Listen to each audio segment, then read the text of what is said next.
Okay, and we're live. Sweet.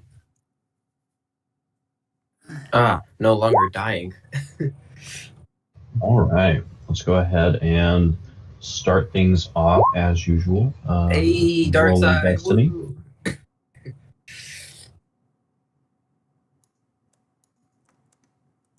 And then, if you wouldn't mind doing a recap for people watching us, this is going to be kind of like a one-shot.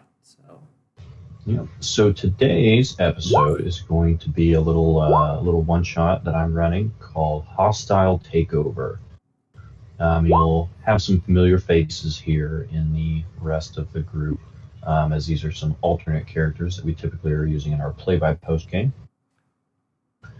And the party has been hired by a mysterious benefactor when they were on Skip 1. The party was approached by a man by the name of Mr. Jodau, as well as his security man and assistant, Zair. And the two of them have hired the party to help them with a bit of a issue their company is facing right now with a space station that has been taken over by pirates. And not only that, but the pirates have then gone and they've, in the course of taking over the station, they've also disguised themselves as the station staff and security, as they are holding the only two living survivors, the administrator and head scientist of the station. They're holding those two hostage, so the party is being hired to go in, exterminate the pirates with extreme prejudice, no survivors, and to rescue the researcher and station manager. All right, so are we starting off on Skip 1 then? Yes. So you guys have been on Skip 1. You had a few days of downtime between the two adventures. I think we had 3 days of downtime, and then another 5 days there on Skip 1 before you needed to go to the meetup point, where you will be, instead of taking your own ship to the station, at the meetup point you will be changing from your own ship onto a company-owned supply ship, and then taking that the rest of the way to the station. So how long are we boarding this ship here on Skip 1, or are we meeting it somewhere? You'll be meeting it somewhere. How far away is it and where are we got to go? It's about a day's travel by normal astrogation, and this is actually just in the middle of nowhere. It's pretty much just coordinates kind of between systems, so there's not even an actual star or planets or anything like that nearby. All right, so we have, I guess, total 9 days, I guess, before we meet with the ship, right? Correct. Okay, cool. I'll make my roll later for the shuttle to build it. Downtown with my downtime. Did anybody else have anything particularly pertinent they wanted to do before you guys do head that way? Were we getting a fee up front for accepting the job to get provisions for it? Yes. Yeah, he'll be willing to do. He'll do half up front, so he'll do the full 5,000 up front, and then you'll get the other 5,000 plus the 2,000 each bonus for returning Dr. Emilaj and the station manager Karel Vires. All right, so the negotiation we're getting for the bonus at the end, right? The negotiation you don't know the results of yet. Okay. Well, in character you don't know. Out of character you succeeded, and you'll be getting something, and that'll be detailed a little bit. Okay. My character will look for an attachment. Anything else to say? Can you guys hear me? Yeah. Okay. So my character is going to look for an attachment for a vehicle and purchase that. Can you hear us? All right. So purchase the vehicle. They purchase the attachment they have and install it on the way over there. I'll do that in Discord later, though. Okay, sounds good. Anything else? Steven, if you are talking, I think you're muted again. No, I just hit my mic with my hand, I think. That's all right. So, any last things? Going once, going twice. I think Jeff is muted. I don't think you can hear me. Everyone else, No, can I you guys can hear me? you. I can hear you. No, Jeff. Oh, hold on a sec. You got me muted. I was wondering why he was talking over me. Yeah, I wonder why he was talking over me. I was like, sorry, I didn't hear anything. It said muted by me. I don't remember muting you. Okay. All right. So yeah, you guys, are you guys taking the? Which ship are you guys taking out there? TX-98 doesn't know of any other ship but the Outlander, or Sunset Maiden, I guess is what it's called. So I can volunteer my ship if everyone's fine with riding it, unless you want to take 2 ships. I'll just be working in the workshop the whole time.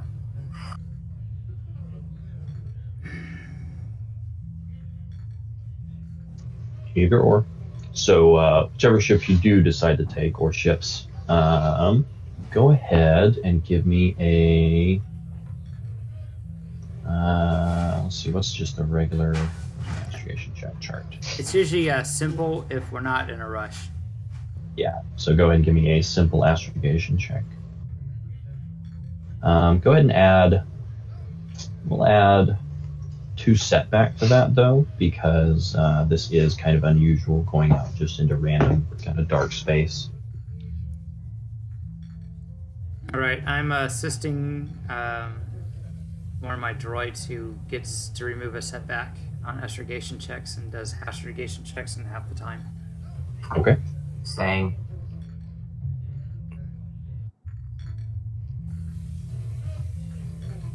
I better change the sound effects because we're on our ship now.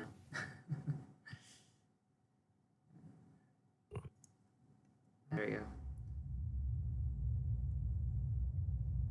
And just a reminder, I think it was Demarian had done a little bit of research on the location where the actual station is, the system that's in.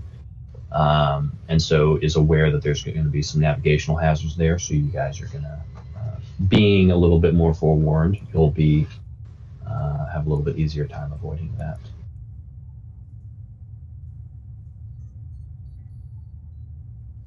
Okay, so I guess we should probably put on a bridge. Bridge map.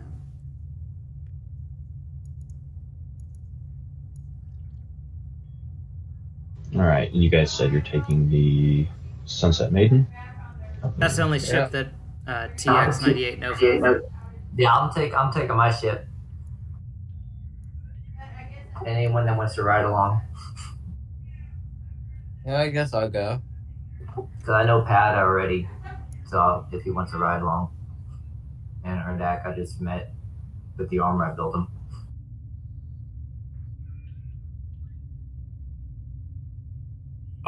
Let's see. TX, are you taking the Sunset Maiden? I might stick there so you have some crew.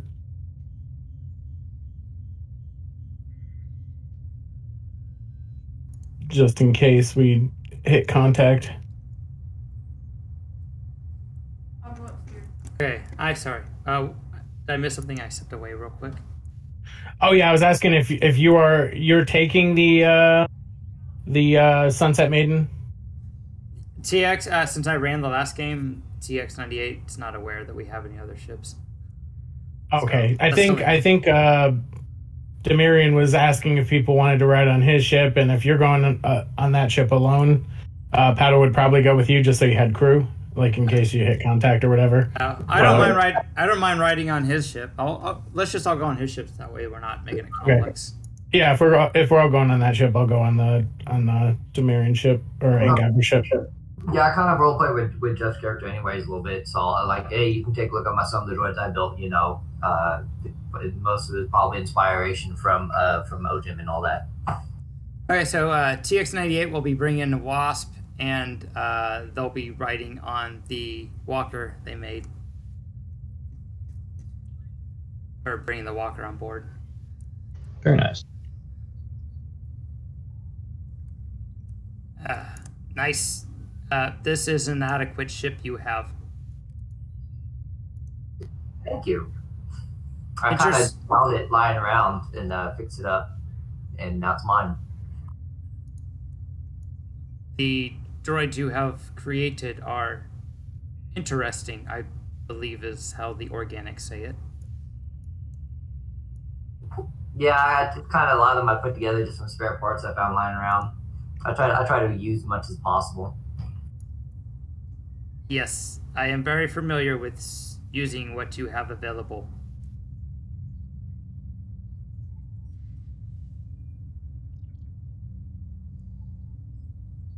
Okay, well, at some point, he's going to craft something and he's going to install an attachment.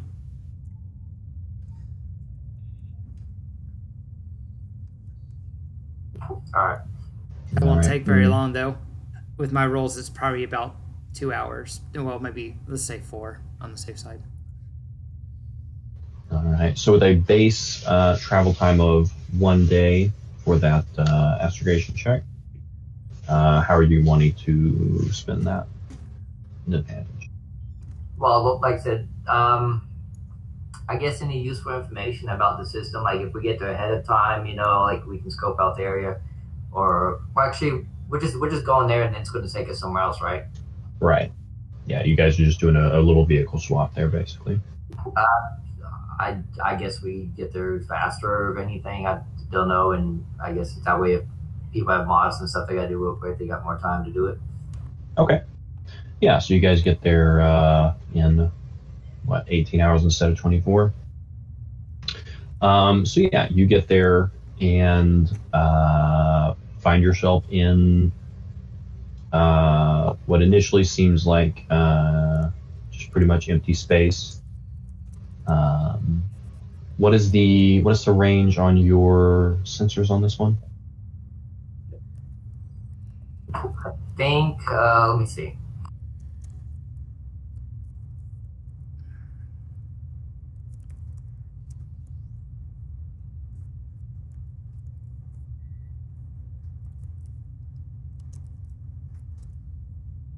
I gotta find the ship first and then drop down.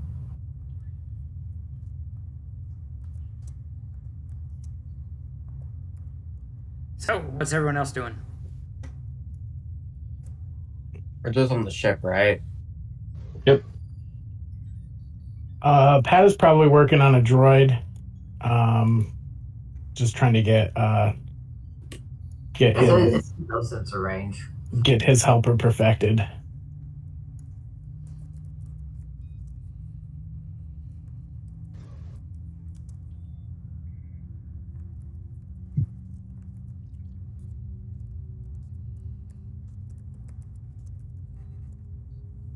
Alright, they didn't have the attachment on skip 1 he was looking for, so he is going to pass a...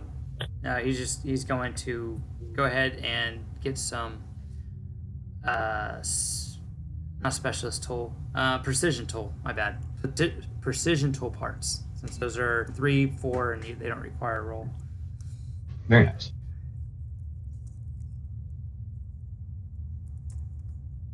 All right. I'm sorry. I heard you say something about the sensor range there. What is the range on this ship sensors?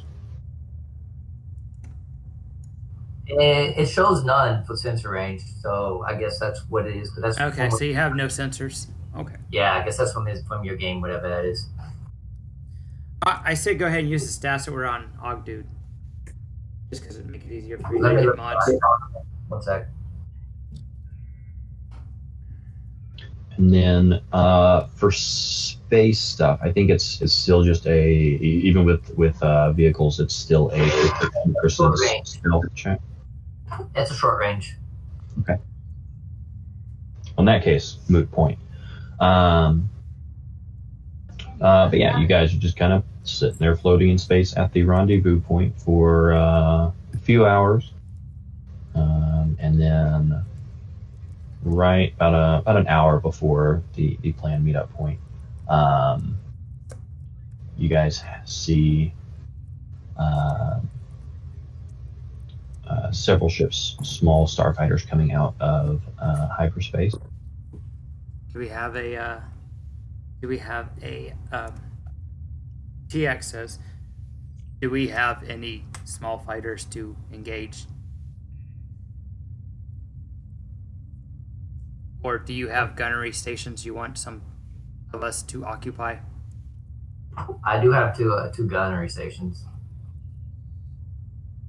I will take Wasp to one of them if you are okay with that. That's fine. I'll tell Viper to get in the other one. Okay.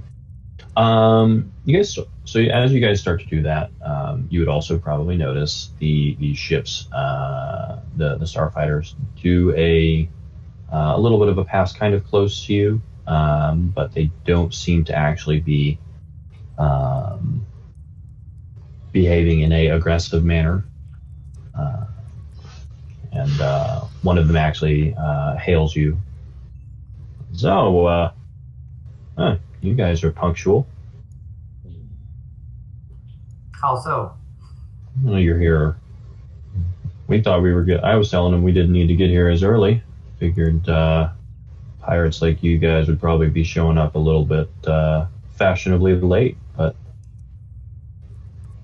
I prefer to get a feel for the thing before I get engaged in anything. You know, it's good get some good intel. I don't think you have to worry about that too much. Never can be too cautious. That's true. Well, boss should be here in just a minute. And the other starfighters, and as you guys are looking, you realize that these are actually a couple star vipers. Actually, these look kind of like the one that you guys currently, I think, have in the hold of the Sunset Maiden. Okay. And then after just a few more minutes, your sensors let you know that a very large ship has just entered the area. As you guys see what looks like some kind of battleship. Nice. Exits hyperspace in front of you guys. Do we have these ships on a map somewhere? No. Okay. No, I didn't. Do we know what kind of model it is, or we got to make some kind of warfare check? You could make a either knowledge warfare, I think, or knowledge education. See which droid I have that has warfare. I'll make one. I got a droid. Okay, I'll let you do that.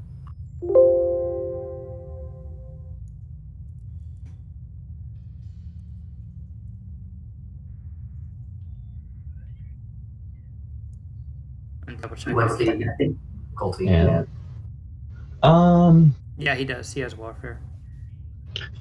I'm gonna say this is actually gonna be a 4 purple difficulty. And while you are rolling that, you guys are hailed again and see there you go. So looking over this, you are pretty confident that this is not a model that you're aware of, actually. And from looking over from what you can see of it, you'd almost actually venture a guess that this is probably some kind of custom model.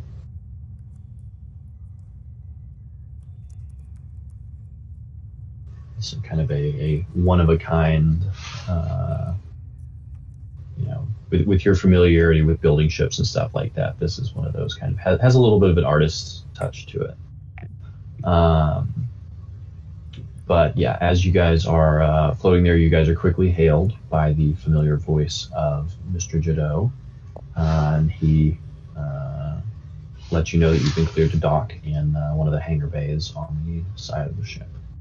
All right, then I'll tell Speedy to go on over and prepare for docking procedures, and let everyone know we're about to dock. All right, so you guys are directed over to that hangar bay. It's a reasonably large one, actually, on the side here. And inside the hangar bay, you see the familiar sight of that TL-18 freighter that you guys were warned that you were going to be taking as the fake supply ship. Looks like it's kind of a modified version of that, has some extra large cargo pods attached at various points and things like that. So are we transferring now? No, not yet. This one doesn't have a map set up for it. Oh, I did. I created a map for it. Oh, you did? Okay, go for it. Let me grab my stuff. So I guess we're all of us are moving onto the new ship. So, it's not as good as the mouse because I didn't build this. I took it off Pinterest. That's fine. And as you guys are doing that, you guys are met there in the hangar. You see a large number of what looks like just kind of like security officers and stuff like that, and some technicians and workers moving around the hangar. Looks like they probably just finished getting that ship ready. And as you're watching, they're actually using a small tractor beam to attach one of the last cargo pods to the side.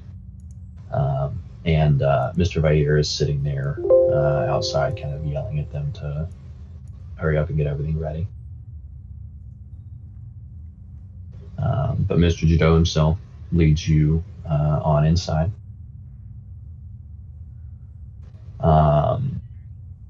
It does look like the internal areas here have been pretty heavily modified. All of the actual marked bunk rooms there have been are actually, there's no door there. Those are blocked off. It looks like that's where they've attached some of those extra cargo pods. So it looks like it's gonna probably not designed for long-term use, maybe modified pretty specifically for this mission.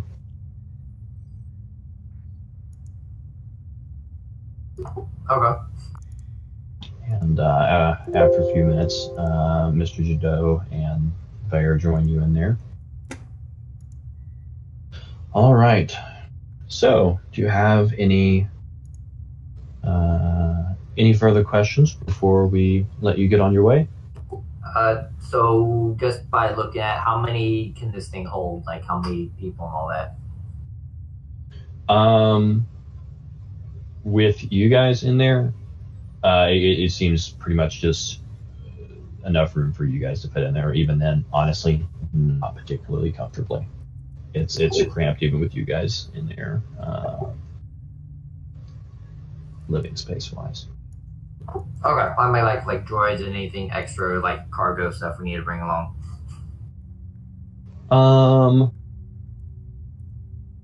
Yeah, this back room that's actually, oh, that's the wrong button. This little room right there that's directly marked storage, that one is actually empty, so you guys can move stuff in there as needed. So who's bringing what? So I guess we can talk amongst ourselves real quick. Who's bringing what? TX-98 and Wasp will bring the power lifter, the small 2 silhouette walker they built, because they can both fit in there comfortably. Alright, so Wasp is more of a ranged unit, and I take it? Yes. Wasp is a pilot and range unit. Okay. And then we have Urdak coming. Urdak, you bring anything with you? He brought his sword and armor. Right. So it's just you, no assistance. All right. And then Patta, which one did you bring? Which droid did you bring in? Bringing HK probably, since it's going to be combat heavy. And depending on how long the trip is going to be, I might bring some of my streetwise droid to work on to try and get its programming perfected. All right. Do we need any? Do we need another range, or would you like a melee droid? I have a droid both. I think HK works with both, so he can fill either role. So we're pretty balanced. Do you need a droid that? Do you need a droid that might be able to infiltrate the unit that might be a suggestion. We are all pretty obviously not part of the crew. Do you have a such droid that might be able to convince them? I got a droid that can lie, but he's not heavily protected or armored. Well, we're going up against pirates, so they probably don't have like some kind of uniform appearance, do they? From our mission briefing, it was disclosed to us that they were dressed as the staff on the station. Correct. They have no distinguishable markings either, so they're just a bunch of random people. So they're not even like affiliated with any big pirating. I have downloaded the images of the 2 people we have identified as needing rescued for a bonus in pay. Everyone else is assumed to be a pirate. I mean, actually, I can bring my stealth droid, or I could bring my big heavy hitter droid that I just recently. And like, I guess Patta, you kind of recognize him because that's the one that you traded with Engiver. Okay, the Sith droid. He calls him a Seth droid now. I think this guy with the really big sword might be a good heavy hitter. That armor looks especially intimidating, if I do say so.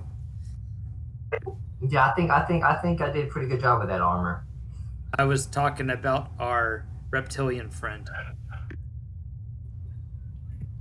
Yeah. On a side note there, guys, Zair does have, mentions he does have some extra uniforms that'll match what the security guys are wearing. If anybody wants to try and wear one of those and disguise themselves. Go over their armor, or that would replace their armor? Depending on the armor, you could probably wear it over. Just depending on what the armor is, the effectiveness of that disguise. If you're trying to put it over heavy laminate or something like that, it's going to be pretty obvious. Whereas if you're trying to wear I'm wearing augmentative armor, and so is Urdak's character. And I think I'll bring Seth droid with me.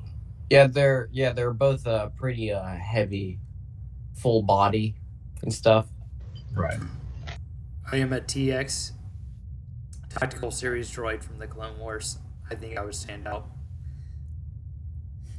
Yeah, Seth droid's kind of old too. I think you might. I don't know. Would your character recognize a previous Sith droid? All we need to do is like to get onto the station, and then we can just kill all of them. If this game gets a big blow them all down, then I don't think we need to worry about stealth then. Unless you're trying to infiltrate them and try to find them. I guess we could try that as well. Yeah, I mean, it might pay to get a stealthy boy to the targets to keep them safe before we start killing everybody. Okay, so I'll bring Viper then. Cool. What do I need to roll in order to paint the logo that's on the uniforms onto our little walker? Yeah, it'd be a skullduggery check. Yeah, I would say it's not too complicated, so it'd be like a simple skullduggery check. Does anyone go with skullduggery? No, that droid is on my ship. If you want to roll it from while you're on my ship.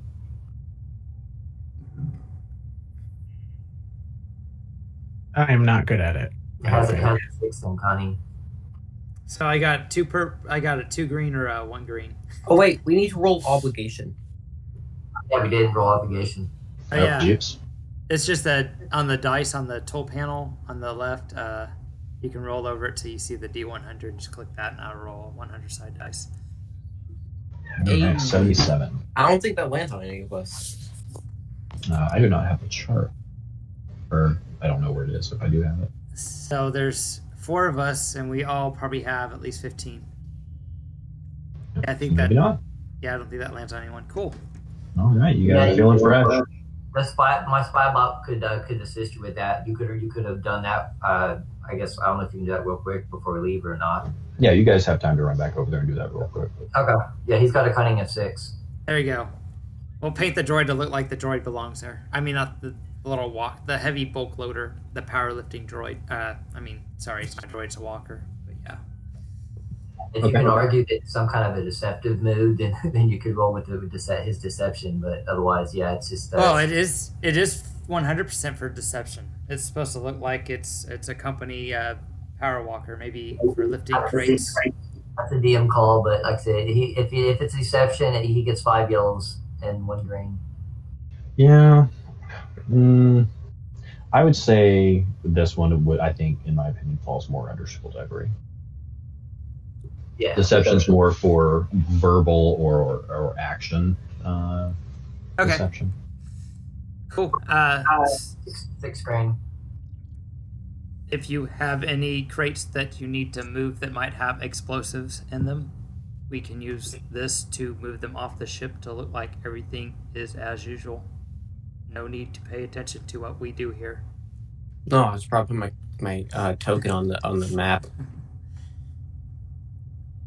Urdak, did you want to control the droid? You can play with my tank too. And hide, I'm okay. No, not my hiding one. My tank one. I think he's okay. He's pretty much a tank. All right. If I can fit one of those uniforms over my bulk 2 armor, then I will, or my encumbrance 2 armor. But if not, I'll just go with the armor. I think you can. Yeah. I think Viper could fit it on himself. My character doesn't need the tank. I think we'll probably add a setback to your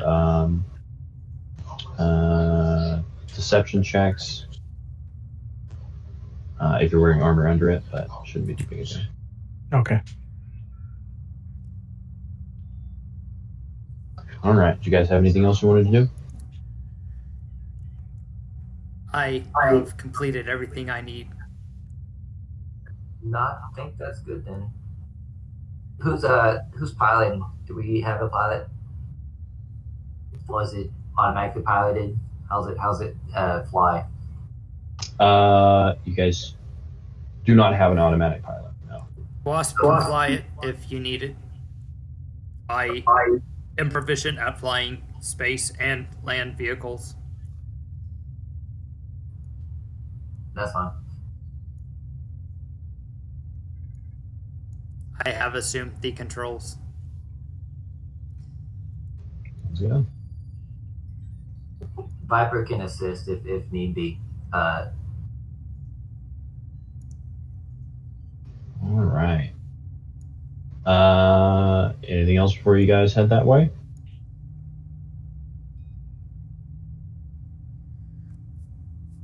I think we're ready to proceed. Yep. All right. So go ahead and give me.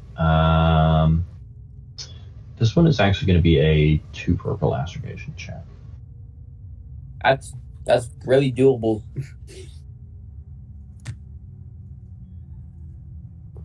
All right, 2 purple astrogation.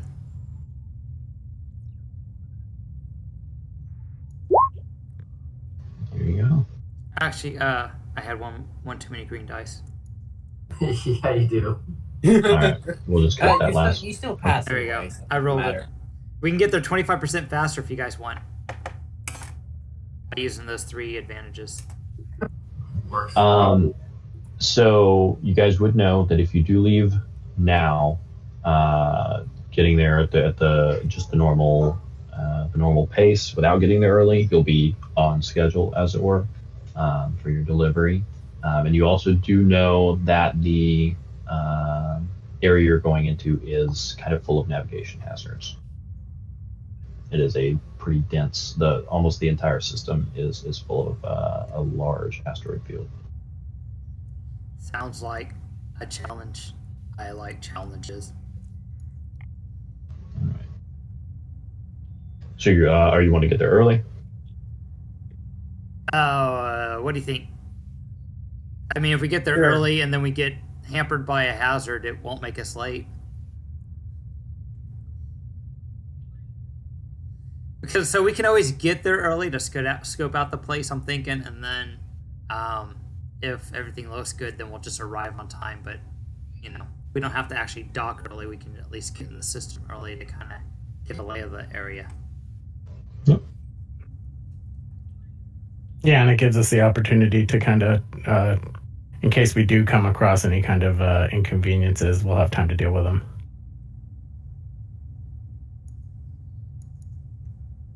All right, so you guys take off and head through hyperspace. This one's much shorter. This is only about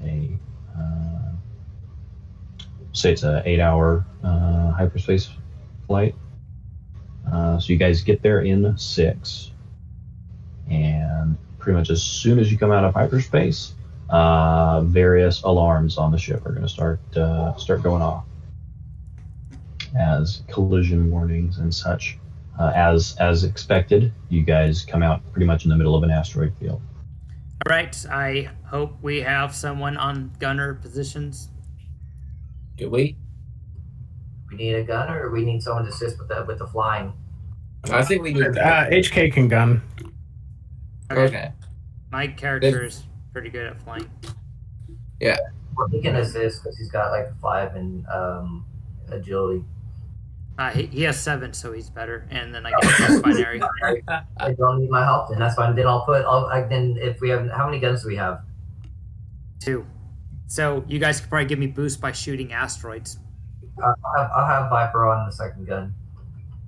You also have 2 boosts from the earlier astrogation check on any piloting or astrogation checks here inside the system, just due to being well warned of the asteroids. So you guys aren't surprised when you come out in the middle of these, and you're prepared to start evading. I am ready to evade. What is my difficulty? It's going to be 3 purple and 2 setback.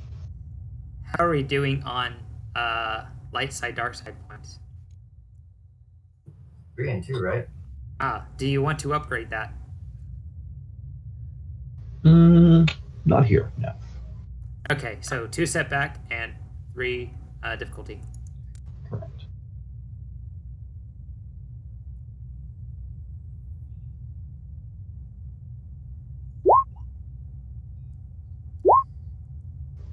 Very nice.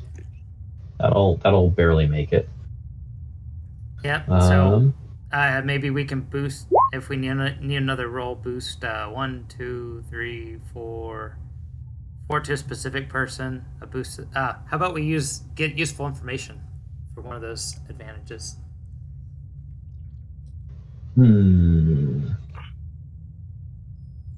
This asteroid shield was here all the whole time, or is it something just happened recently? Oh no, this is quite old and well known. This is part of that information that Demarian got with his early. He did a astrogation check, or no, it was a knowledge check to just see if we knew anything about this system, and it's well known as a navigational hazard. Okay. Useful information. How many advantage are you spending on that? What would get me really good information? Spend as many we need. I don't know if we need to do any other rolls afterwards. You guys will have to do some piloting and astrogation to actually get to the station. Okay, so how about I use 1 advantage for useful information, then I will use the rest of them to boost my next astrogation or piloting check, and then upgrade our check with the triumph. Sounds good to me. Okay. Let's see. Useful information that you're getting out of this as you're piloting through. Your ship is. You kind of get an immediate feel for it as you're suddenly doing these kind of more evasive maneuvers here. The ship's running a little bit heavy, so I guess they at least loaded up these cargo pods with something, or hell, it might even be the real cargo that's intended. Has anybody looked at the your flight manifest or anything like that? So As you guys the ship feels a little bit heavy. Would someone mind checking the manifest and possibly the cargo to make sure that we don't have anything we are not supposed to? Yeah, I'll go check it. Yeah, my character could go to the cargo. Check the manifest and see what it says on the paperwork or whatever, or the computer. What's a difficulty check the computer? There's no difficulty to check the computer. It's unlocked. You're supposed to have access to it. So checking the cargo manifest, you guys are carrying food, and it's actually a mix of some just kind of basic food and rations and stuff like that. There's a special note that you guys are also carrying some fresh Nerf meat. Sounds like the guys on the station are supposed to, the original crew at least, were due for a little bit of a little treat, a little bonus, which was fresh burgers. So we're just a resupply ship of food, then it seems like. Yeah. All right, Yes. Yeah. Is that what is actually in the cargo? The cargo doors on the inside are locked there.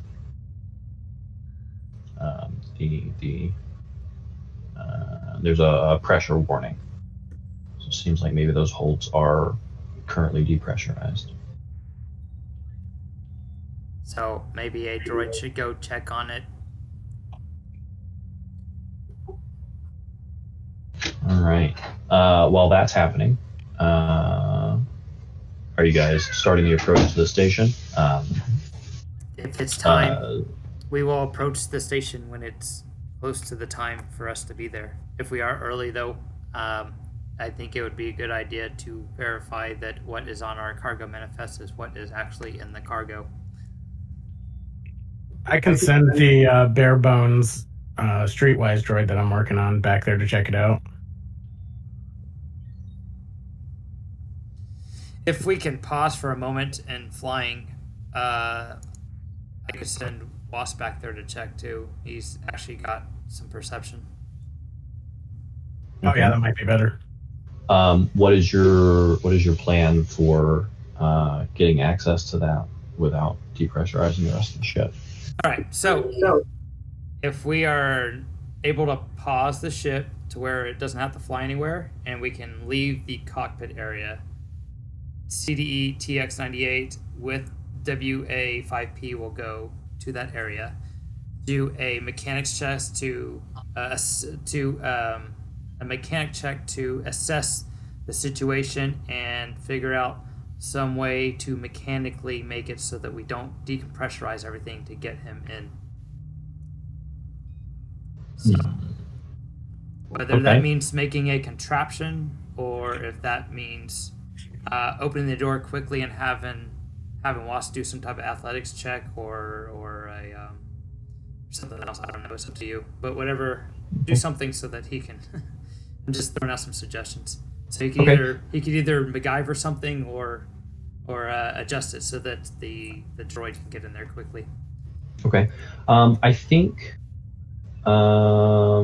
if you kept everybody, all the organics at least, kind of up past the room there with the table, you could probably do that. I think let's go with the athletics check to try and just get in there quickly, because unless you have any major ideas, you probably don't have the equipment or time to try and set up a hodgepodge airlock there right now. So where is it on the ship? I was assuming you were going for one of the big cargo bays. You can Yeah, so those are, there are also these that are marked as bunk rooms up here at the top. Those have been removed and converted to attachments for some of the smaller cargo pods that are attached to the outside of the ship. Okay. All right, so he'll speak binary to tell him specifically, go in as soon as the door opens at the exact millisecond, jump in. I will shut the door behind you, and then you will start searching. And I need you to specifically open up each of the container lids, look inside, and verify that that is what. And I send him the cargo readout. I need you to verify that this is what's inside the cargo, and if not, let us know immediately. So Okay. he's given him very detailed instructions with speak binary, so he can do both of those tasks. Got it. Okay. Do you want me to roll a leadership or anything, or is that easy enough for him to do? It's a pretty straightforward task for him. So let's make this a.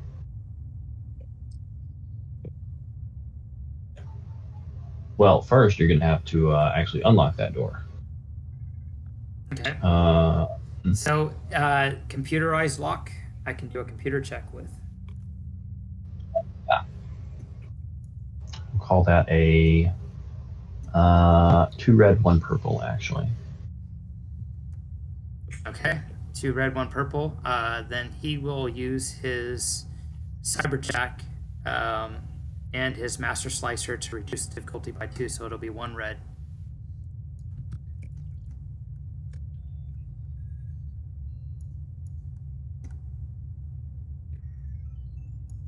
I gotta pull the right character sheet.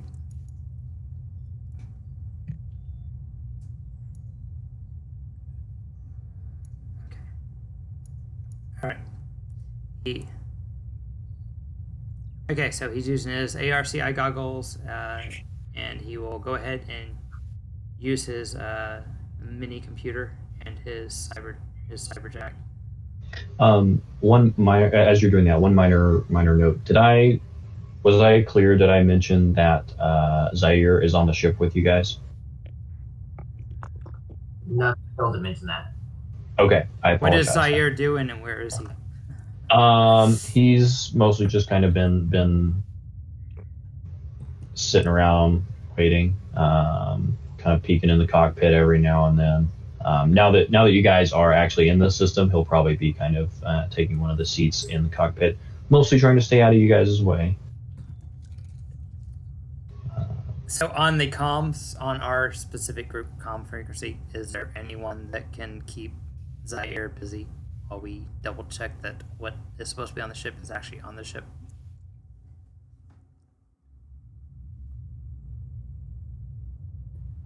Yeah, we could try to talk to him. I guess I'm not really good with words and stuff. I don't know. Patty, can you talk to him? Maybe distract him.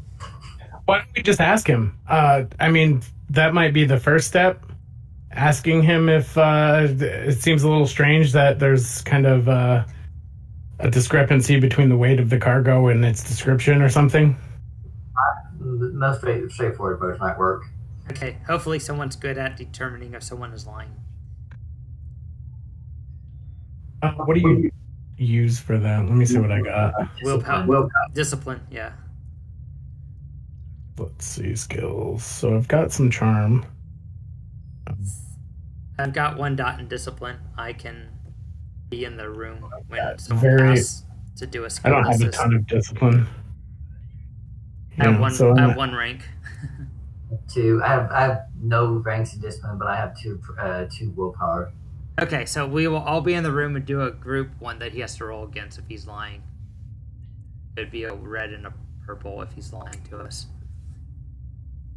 So. Okay. What we'll do is we'll flip it the other way around. So have you guys roll your group discipline check.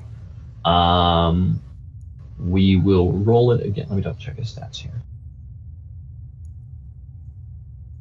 Roll Go against ahead and roll it. deception. Yeah, as if he. We'll treat it as if he was lying, and then based on that, I'll tell you your judgment of what he's saying. So it'll be against 2 red, 1 purple. So you know those bonuses I got for the stealth roll for the flying roll. It applies to the next roll. So could those be used for this? The 4 boost dice and the upgrade.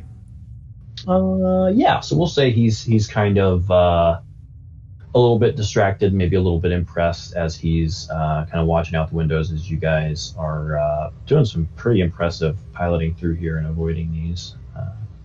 Okay, and Guyver, you get so it'll be 2 yellow and 4 blue to roll against his deception.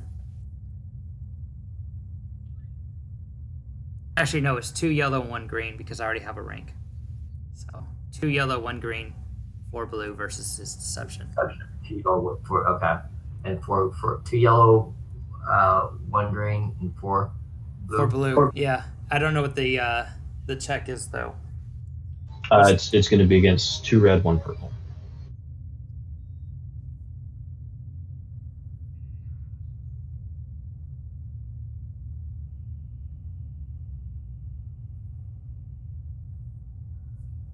Oh man, you failed us.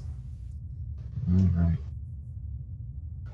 So let's see. So what are you asking him? So we noticed like the ship weighed more than it should or something, so it led us to kind of do a check on the cargo. We saw that we were hauling food, and it seemed maybe like the weight was a little heavy. We wanted to make sure that there weren't any unscheduled cargo or anything like that, just in case before we start this kind of delicate mission.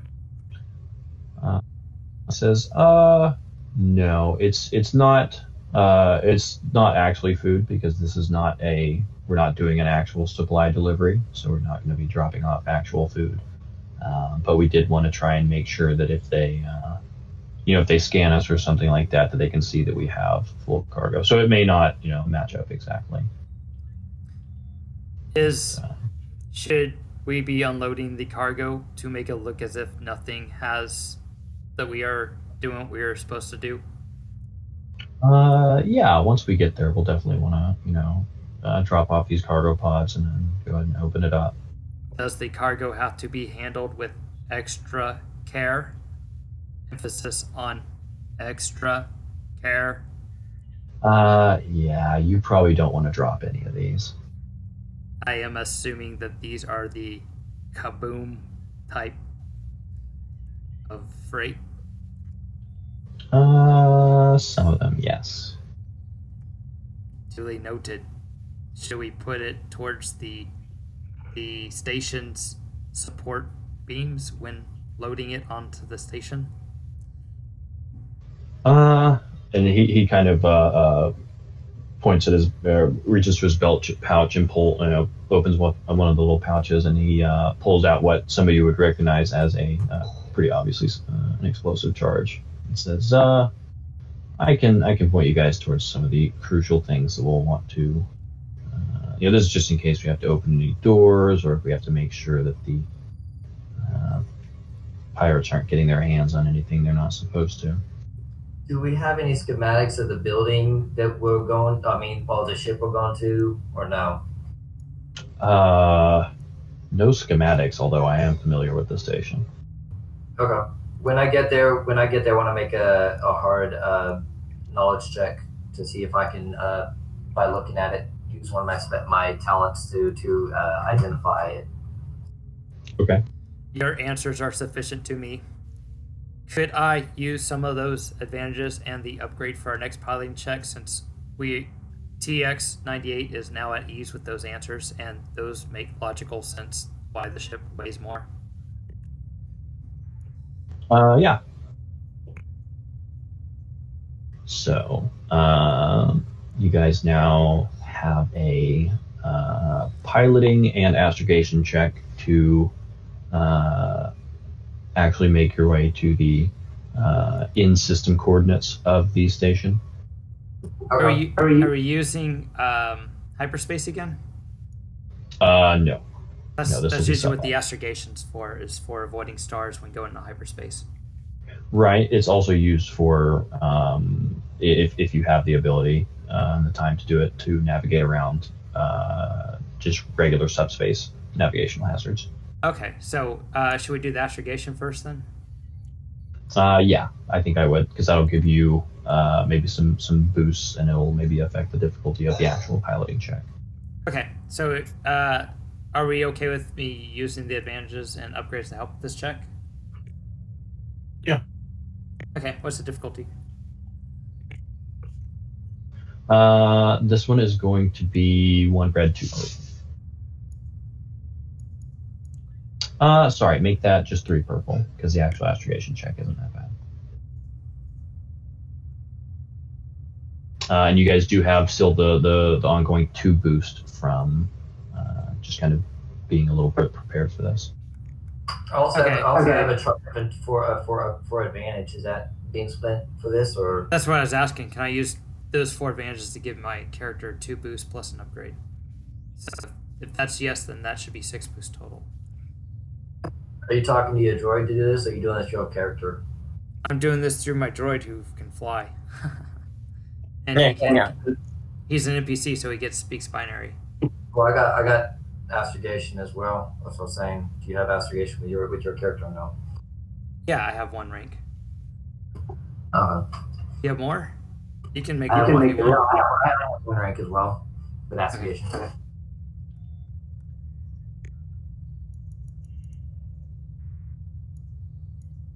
All right, here we go.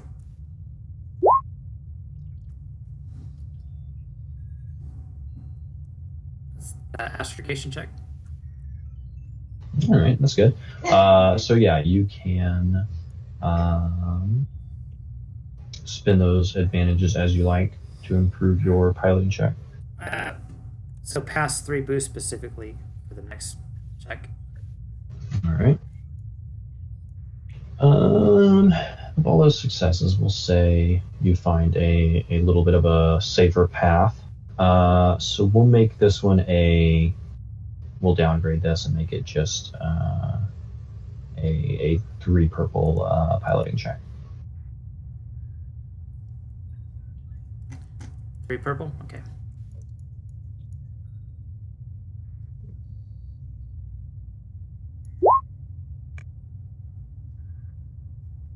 There you go. Very nice.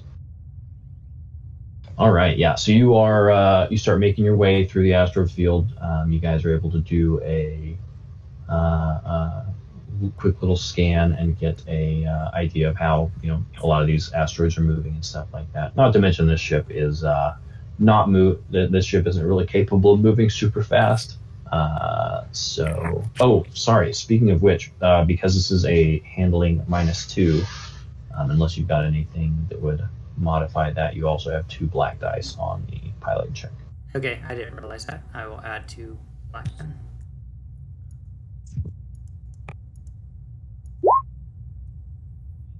Okay, that complicates things. Does complicate things. Let's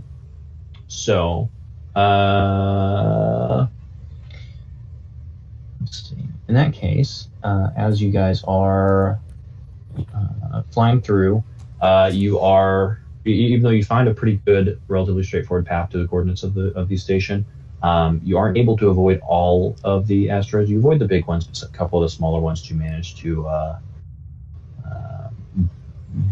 to collide with your ship. Luckily, seems like no real major structural damage. Just one of the cargo pods takes a pretty bad hit to it. Maybe one of our players can repair it. You don't really have the external access to do that, unless you want to go do some 0G out in an asteroid field. Like a droid.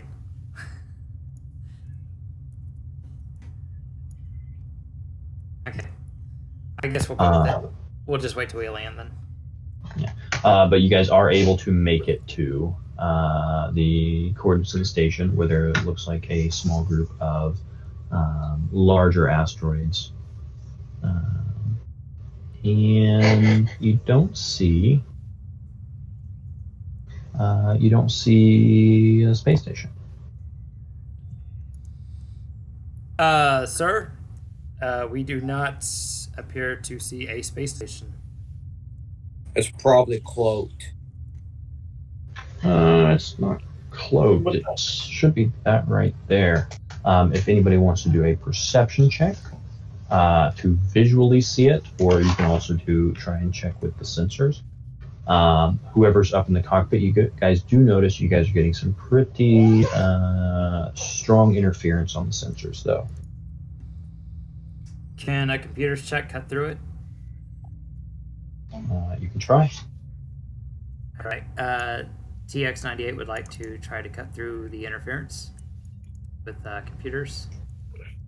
All right.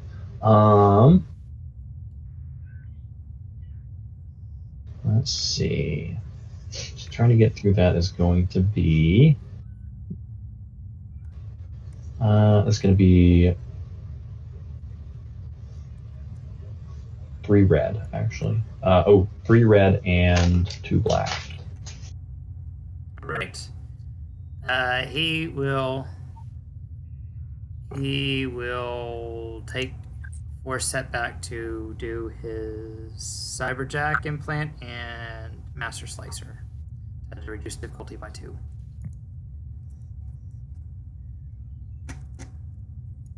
All right. He's got his ARCI goggles which are a precision instrument that reduce the setback by 2. So should be 1 red.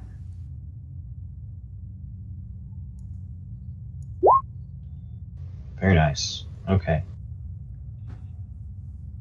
You are able to kind of tune your ship's sensors and get through the interference.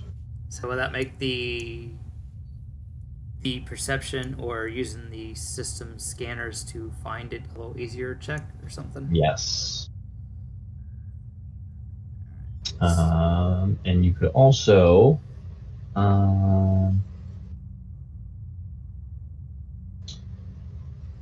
I would say, honestly, even just with that degree of success, you're able to realize that this is definitely some kind of artificial interference, kind of jamming or something like that. Alert. It looks like we have someone actively trying to jam our sensors. Yeah, that's part of the station defenses, Zair says. In theory, the station's designed to not get spotted in the first place, so I guess it's doing its job pretty well. Since we're here on cargo, aren't we supposed to be able to see it? Well, most of the pilots that actually do this are pretty regulars on this this supply run, so they're pretty familiar with it. So I'll use 6 advantages to gain strain back so I don't pass out, and 1 for useful information. Okay. You at first you kind of think that you've realized that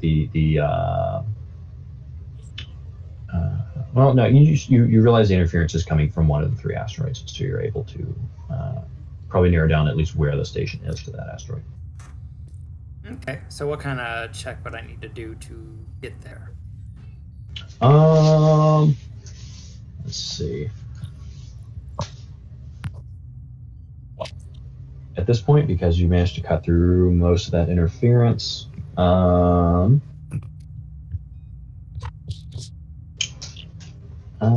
think that'll put it down to just we'll skip having you roll against a 1 purple. I think you can probably beat that. So yeah, after cutting through the interference there, you're able to spot some of the non-interference signals coming from this station, and you're able to, if you wish, establish a communications link with them,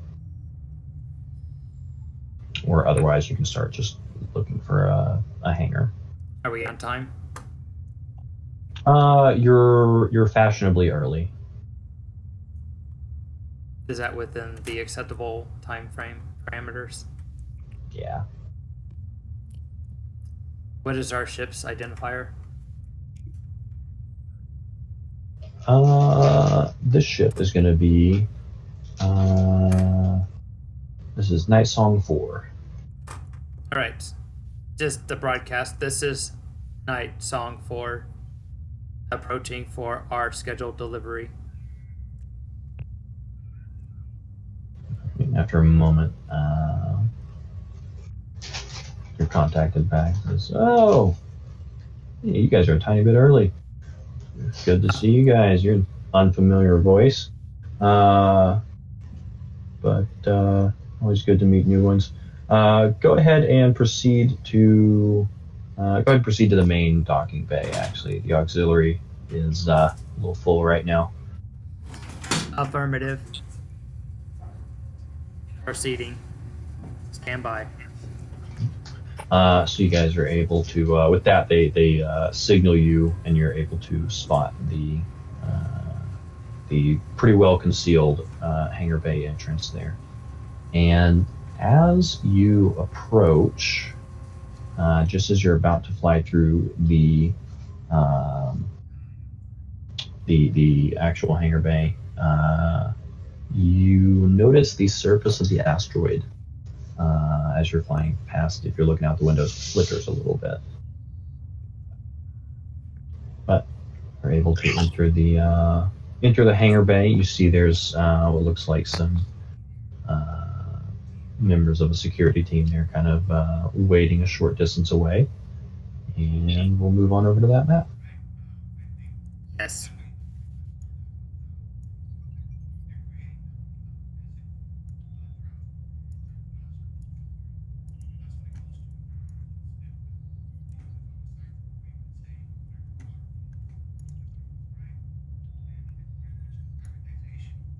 And you guys, once you land, can go ahead and start plopping yourselves down around there. When we land, I want Viper to try to sneak off the ship without being seen. Okay. Go ahead and give me a...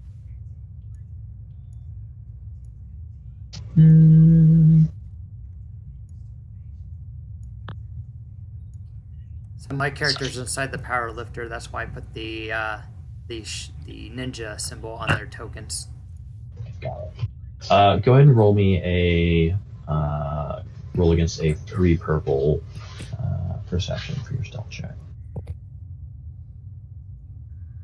Alright, and I'll use Speaks Firing.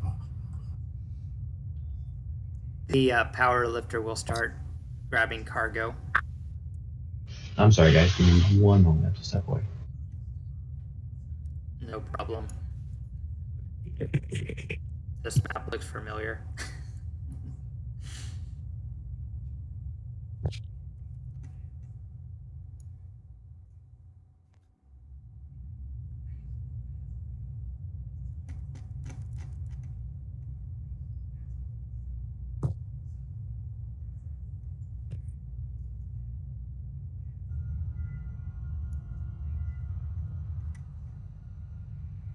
Urdak will also help with getting cargo out. You are very strong.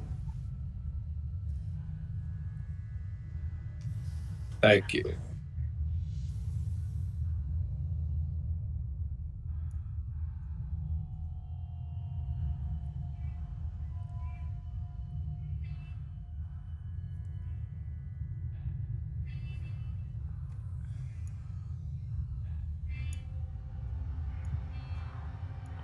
Yeah, I'll help pick up some stuff too and move it.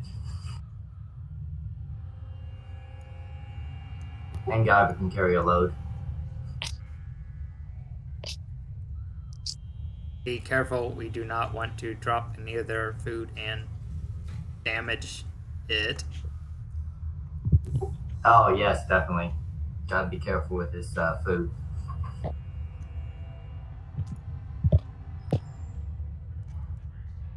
And I want to look around the ship and make a, well, let me come back. Make my my education roll. That way I can tell Viper where to go.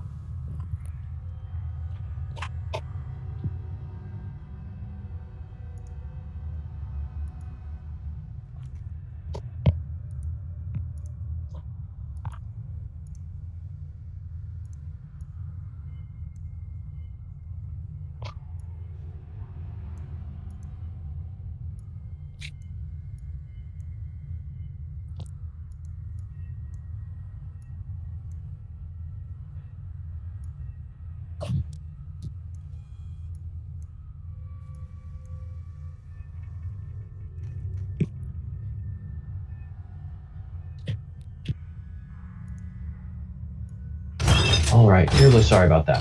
I return.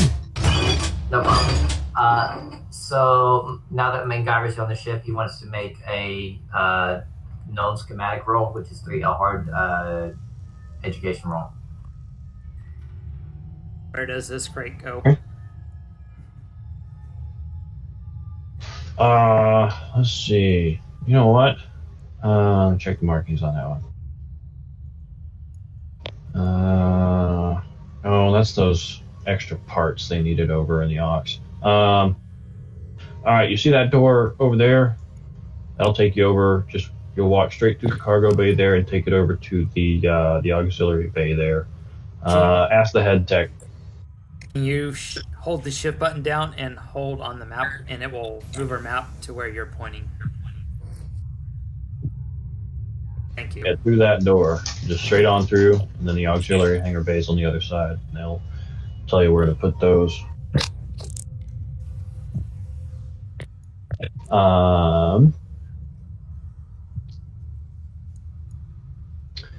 With the known schematic, please remind me what that gives you. Once per session, may perform known schematic. Assess grants familiarity with a building or ship's design. Okay. Give me an idea where to send the droid to go possibly scout out for the whole area. So he will. He's going to try to find the captives and secure them and make sure they're safe. And I'll be try to sneak them out. He's gonna place the crate by a structural beam. Okay. All right. And I want to save the advantage, and I guess the advantage is to realize that there was no one else there with them when he left, so they're not looking for anything else. And then I guess for the next roll he's got to do, upgrade the next roll he gets and add passive advantages along. Okay. Trying to think of what a known schematic would give you for a something like a space station that's not really built off a standard model. I would say you can probably see.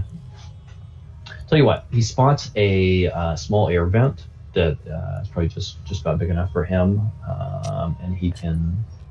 You're kind of aware that that'll probably lead back towards some kind of life support center, which probably for something like a station like this is going to be close to the hub of everything else. Okay. Yeah, along with, like I said, it can find its way around. Then he might sneak through the air duct to wherever guys sneak through to move around the station and try to locate the people we're looking for. Right. Okay, so we'll say he's doing that. I'll poke you later for maybe a perception roll or something like that. Give me or he already snuck off, so he's fine with that. Yeah, so later I'll poke you for a perception roll to see how successful he is at finding that. Okay. And what's everybody else doing? My character's still just unloading cargo. Okay. All right. And is anybody? Did anybody? So I know he's in his loader that is marked with the insignia, and Patta is currently wearing the uniform. Did anybody else disguise themselves? No, I'm just wearing my armor, my heavy armor. And obviously it's too big to fit one of his uniforms on. Hopefully they realize that. And I want to actually try to look at the ship and see if there was any structural damage. You said there was something wrong with it, like it was... it got damaged when... It wasn't damaged. Well, I guess maybe I can take a look at it while he's unloading it. Yeah, one of the cargo pods on the kind of far side of the hull got punctured by a meteorite. I'm going to take a look at it, whip out my tools if I got to fix it up. Okay. Go ahead and it's a Hank Ivor's kind of a small guy, right? Is he silhouette 1? What's that? Is Hank Ivor small? He's like silhouette 1? Yeah, he's silhouette 1, but he's like okay. Repowered armor he built. Okay. He's still probably small enough. He can probably fit into the hole and get a good look inside the cargo container and see what the damage is inside him. So he clambers up in there and sees what looks like a bunch of modified refrigeration units in there. Okay. And it looks like wherever this little small meteorite that kind of punched a hole straight through, looks like it probably may have damaged or taken one of them out. It looks like it's lost power. I'll relay that to the group and tell them I'll try to fix this thing, unless they need me for anything else. Are you able? So I want to speak on a encrypted secure comm to Angiver. Can you verify that there are explosives or something in the cargo that we were told to, just in case? Yeah, I could do that. What kind of role that? I'm sure it's a mechanic's role, and he's built explosive devices in the past, so he should be familiar with some of the stuff to use them. So, do you have a scanner of some kind? What's that? Scanner of some kind, or are you just trying to physically open the box? Just trying to look around physically, like see if I see any. He wants to inspect the box to Yeah. make sure it's not booby trapped, and then he will open it if it doesn't appear to be booby trapped. Yeah. Give me we'll just call that a mechanics check. 2 purple. Your bro. Add a boost because this one's already like partially damaged. So you can probably see it a little bit better.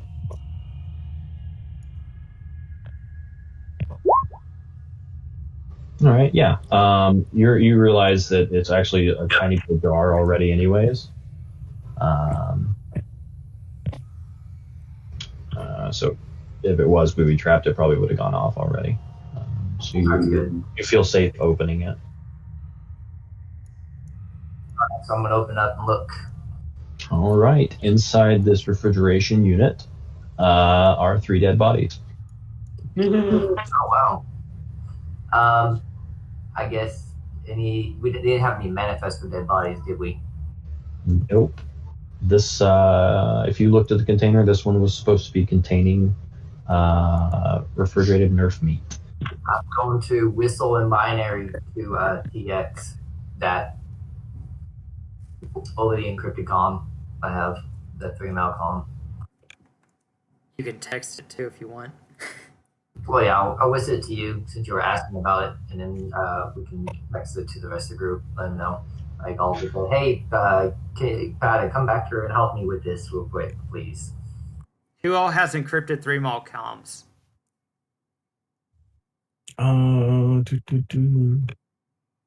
Does anyone not have one? I don't. I probably should get one. Nunku, I think Angiver could use some assistance. Which Everyone else that has a 3-mile security comm, TX-98 will say encrypted through our encryption that Angiver has discovered 3 bodies and one of the crates is supposed to be Nerf meat. Where's Angiver so that I can help him? Up top. What are Patta and HK doing? Did you? I guess I was kind of hanging out near the ship, and then I heard someone say, "Come here," or overcome. Someone say, "Come here." Yeah, the Angiver asked you to come here because he knows that you have some kind of medicine, especially maybe you can identify what the cause of death was and possibly and all that when he shows it to you. So it's probably going to be heading over that way with HK. As you start to, the security officer is going to start approaching and say, I guess I'll go over the manifest here with your protocol droid there. Yes. Well, he's looking at Patta and he's looking at HK. There he is, right there.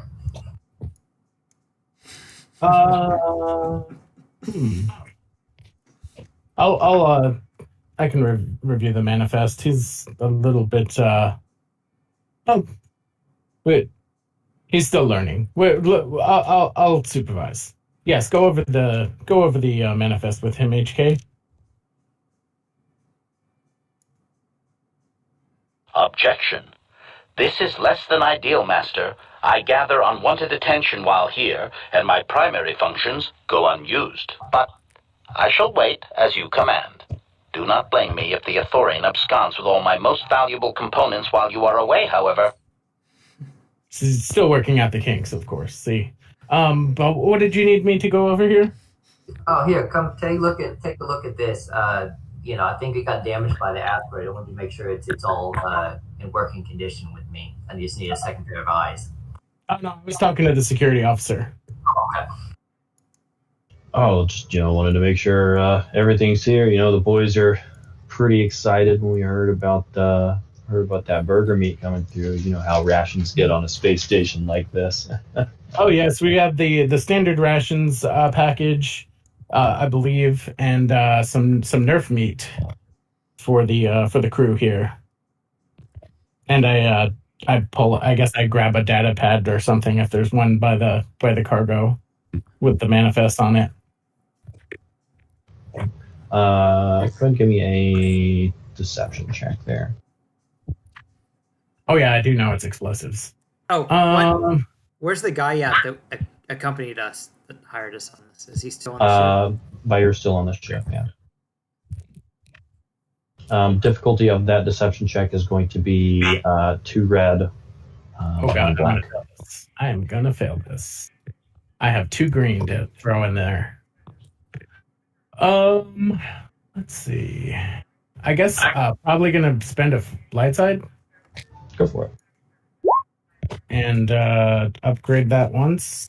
Could I have a Viper make a distraction by throwing something and then taking off before you can see him? Maybe give you You don't know that he's doing this deception. My charm's not terrible. So I upgrade it once. Oh no, it's deception, which I'm terrible at. Yeah, so maybe a distraction, cause a distraction, and then like you could use charm I feel like if you wanted. The stealthy boy giving up his position so that I can do this check though might not be a great idea. Maybe Viper should just do what Viper's doing. If you guys are communicating this on the comm, I am unloading crates. One could be dropped. Do I get any kind of boost for having a manifest that supports my lie? In this case, I'm gonna say no because you're supposed to have a manifest. That's normal, and so that's part of what he's checking. All right. So, what would the difficulty be if I went with charm? With charm, you're filibustering basically. Would be the same difficulty. Yeah, I'll give you.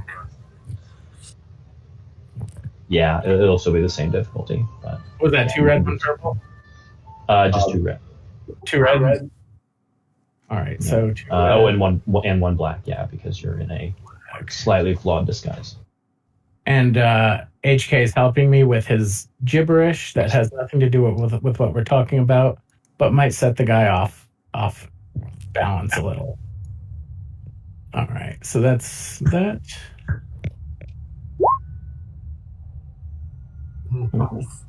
Okay, yeah. So he's distracted with you, and seems to kind of like not be looking at the manifest for the moment. Right, and I'm just kind of like making small talk, probably kind of like filibustering this whole discussion, talking about how I'm probably talking about a space station I served on at some point, and how much I loved having burgers.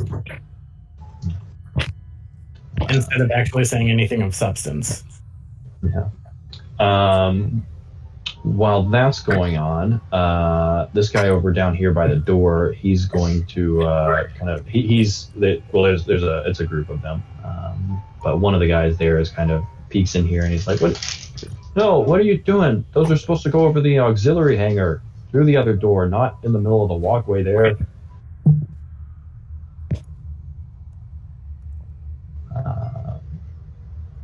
What are you guys doing in that the damaged cargo container now? Did Urdak go up in there with Engiber?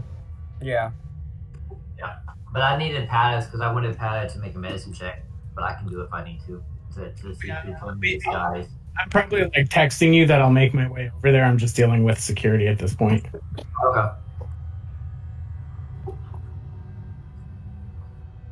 So I'll just start like I'm working on whatever the damage is that needs to be fixed. So whatever I can roll for that to fix the damage.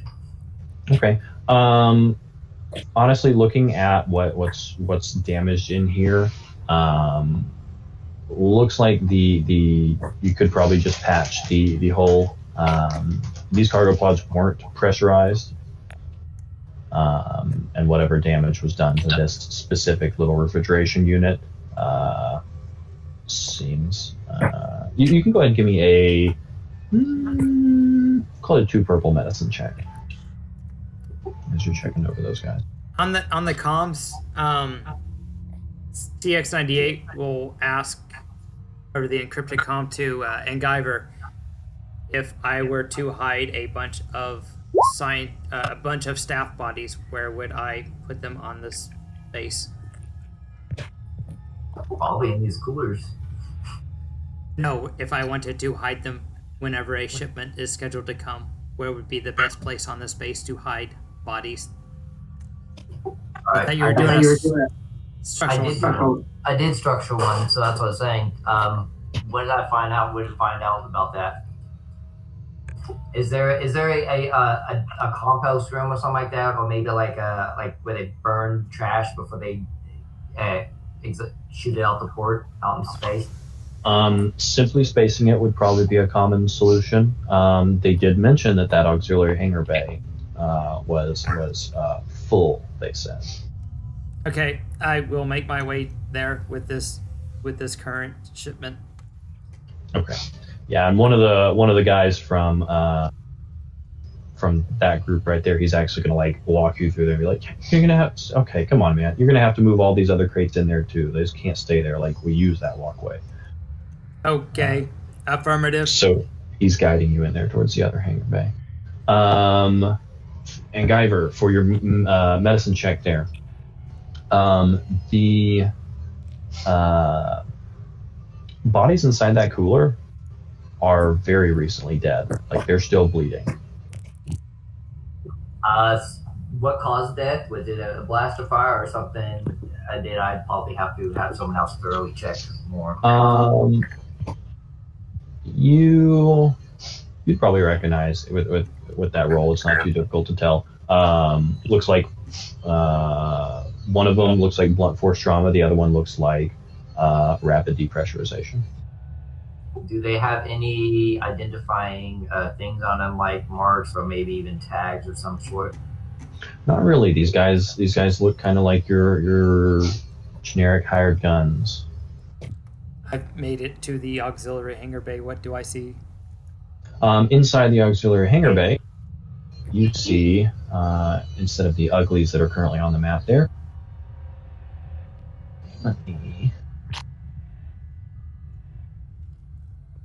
you see what is probably a very familiar sight.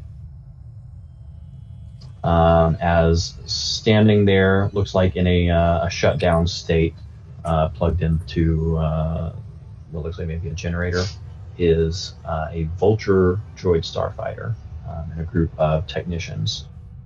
That's about the size of a Vulture droid freighter. Is it supposed to be that big? Yeah, they're pretty. They're. I mean, an actual starfighter's pretty beefy. Oh, yeah, this is from Star Wars Miniatures, but they're the base is 3x3. They're huge, but it's all good. So it's supposed to be the normal size starfighter. Okay. Yeah. So yeah, you notice that. You notice there's a few technicians milling around there. That's what this minion group is. Is that visible for you guys? Yes. What do I have to roll to see if there's any signs of foul play, such as blaster burns on walls, or maybe blood, or scorch marks, or drag marks, or anything like that that indicates a fight happened in here? That would be a perception check. Okay. What would be the difficulty? We'll call that one 2 purple. You also notice there are what looks like racks of missiles over here along a long workbench there.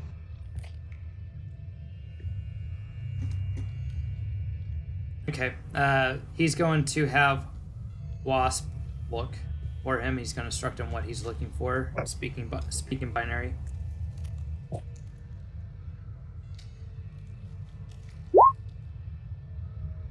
I tried. Any useful information with all those? Advantages.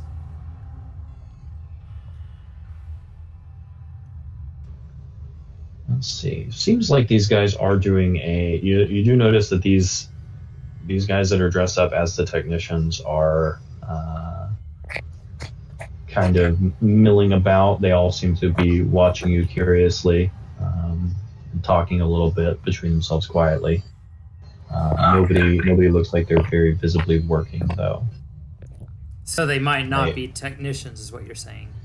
Could be. And they are all, you do notice all of them are carrying blaster pistols in holsters.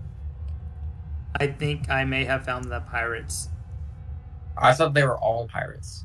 Well, these ones are carrying weapons and they don't seem to be acting like technicians. They've also got a vulture droid in here. I will put the crate down here and then go back to get another crate. Okay. Meanwhile, up in the, let's see. I guess, let's go back to Patta, HK, and the security officer. So at this point, you guys have been talking for a minute. He says, well, I've distracted you long enough. Let's go ahead and start going over this manifest. So can I put my advantages into grain of truth for that? I had some advantages on my roll. It's not exactly a deception check, but there's no table for charm. Yeah, I would say for the purposes of this, you are being deceptive. I'd allow it, yeah. All right, so yeah, I'm establishing myself as this talkative guy with a history of working on space stations, maybe a bit of a drifter. And over the comms, Zair is going to kind of come in. Are you guys ready to go?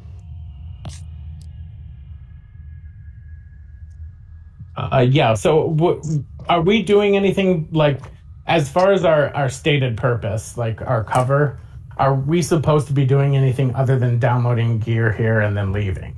We're supposed to rescue the 2 scientists that were identified and kill everyone else as we're assuming they're pirates. I mean our cover, not like our actual mission. Correct. As your cover, you guys are just a supply ship. So if we mill around after everything's unloaded, that's suspicious, right? Yeah, probably. Okay, so I guess we need to figure out what's going on and then either drop the hammer. Is Viper still trying to find the people we're supposed to not kill? Because it would be good to have eyes on them before we start killing.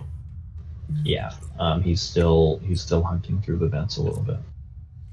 Did I come across anyone that looked like the scans as I've been loading cargo in multiple rooms? No, not here. What rooms have I not accessed yet? There are in this room here, you can see that there are stairs going up and what looks like to an upper floor above you guys. And even from where you're at, you guys can see that there's some walkways above you, what looks like a office up here above you guys, as well as probably a little bit of a control center up above you guys there. I do recall that they wanted me to move this crate. I think I will move it upstairs. Is a lot of what we're seeing above us like catwalks? Is that yeah. like okay? Yeah.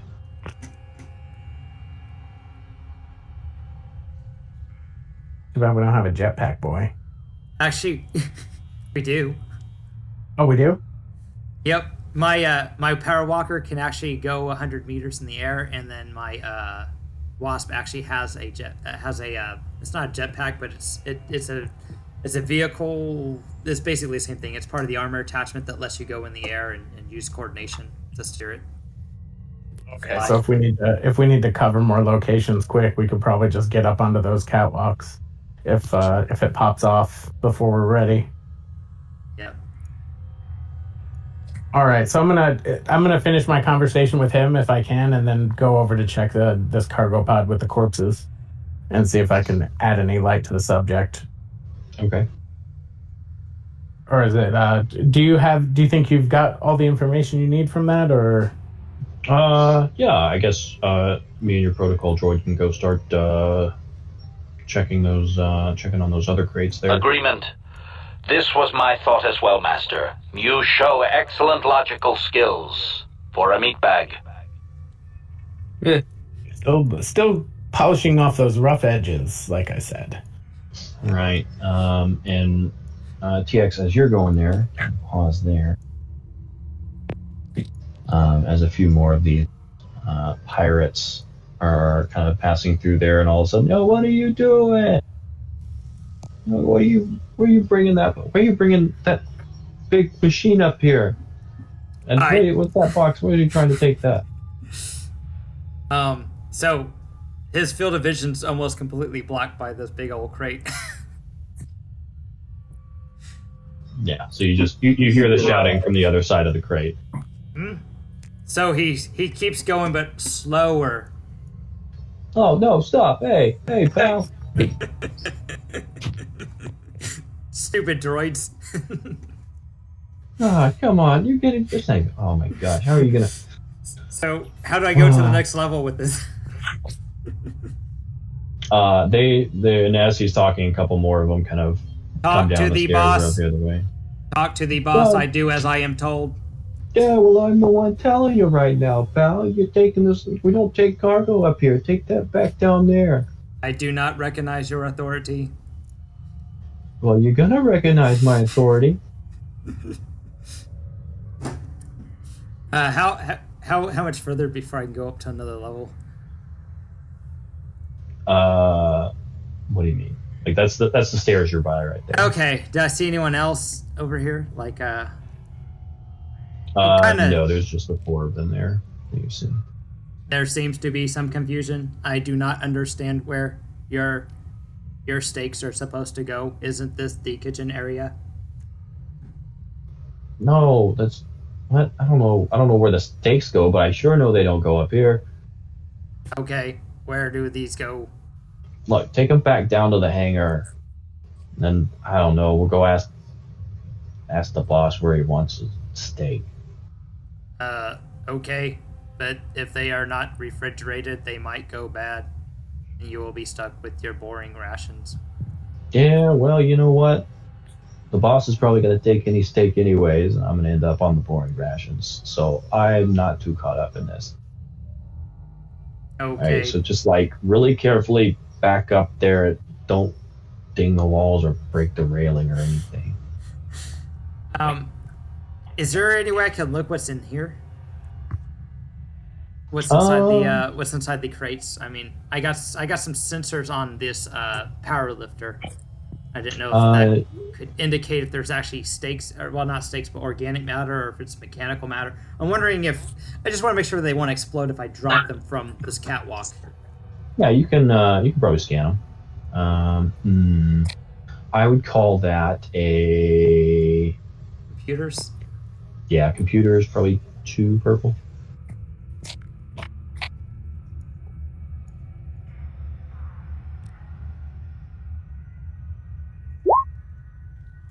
All successes. Yeah. So it seems like these nerf steaks are probably going to be pretty dang fresh because your scans of these are coming that the nerfs or whatever's inside there is still alive. You're actually getting life signs from inside those crates. Oh boy. Okay. I am taking this to the hangar. Is the guy relenting in his pursuit of my character now that he's exiting backwards? One of them is going to kind of walk with you and point now. Yeah, okay, turn around without, don't break anything. Just back down those stairs. Don't fall down the stairs either. God. That might be difficult. Make him roll coordination to get down there. How about you move and I go down these stairs in front of me? Yeah, I guess. Okay, just, oh man. I cannot guarantee. Yeah, just go down that way. You know what? Yeah, they'll open that door down there. So when you get down to the bottom of the stairs, just turn straight right. Okay, that door will open. You can just put that in the auxiliary hangar bay. Okay. Affirmative. I understand these directions. Freaking droids, man. All right, so HK and the security guy are talking. Pat is going to peek up inside the damaged cargo pod. So yeah, like I mentioned, that thing is just full of. There's probably another, maybe about a dozen of those other little refrigerator units inside the pod. So, if Wasp wants to stealthily open up the power lifter and open up one of the crates that shows a living creature inside, what would he have to roll to do that stealthily? Just a simple stealth check, or average. Sorry, so 2 purple. All right, so we'll do that. Well, he's slow, so he's going slow anyway, so he doesn't fall down the stairs. So like pause when there's not drawing any attention and do it for stealth. Okay. Can I use that triumph to motion a shh noise as soon as I open it to try and get whoever might be in there not to make a noise if they are sentient and understand the universal shh noise or shh symbol? Yeah, I'll say that. So yeah, he pops open the one of the crates there, and inside, gripping a blaster rifle, is a we'll say this one's a weeklay. Sitting there wearing a breath mask, and looking up at you in a little bit of confusion once you shush him. So on our secure comms, for everyone that has 3 mall, I say we have a live weeklay in one of the cargo with a breath mask on. What else is that? Just a breath mask or anything else? He's got a blaster too, and he's wearing some simple padded armor or something like that. He looks confused. So I'll see if we can find a computer console and dig into find out more about this station. So can can Wasp do?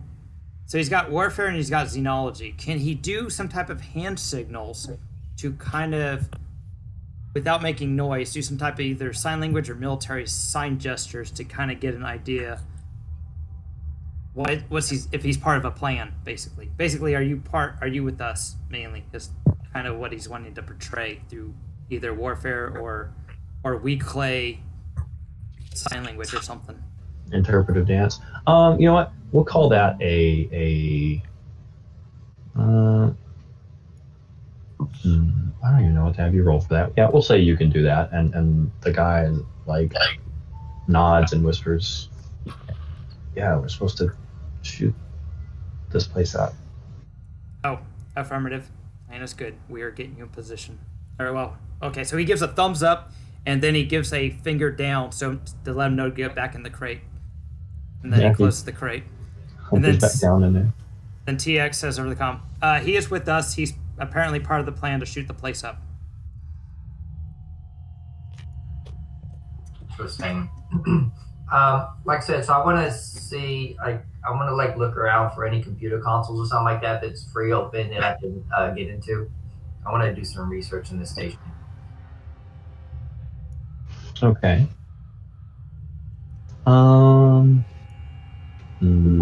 You don't see any immediate but you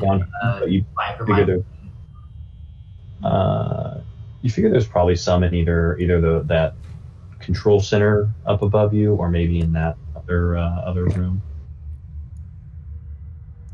It's the one that's not being watched, like it's unsecured.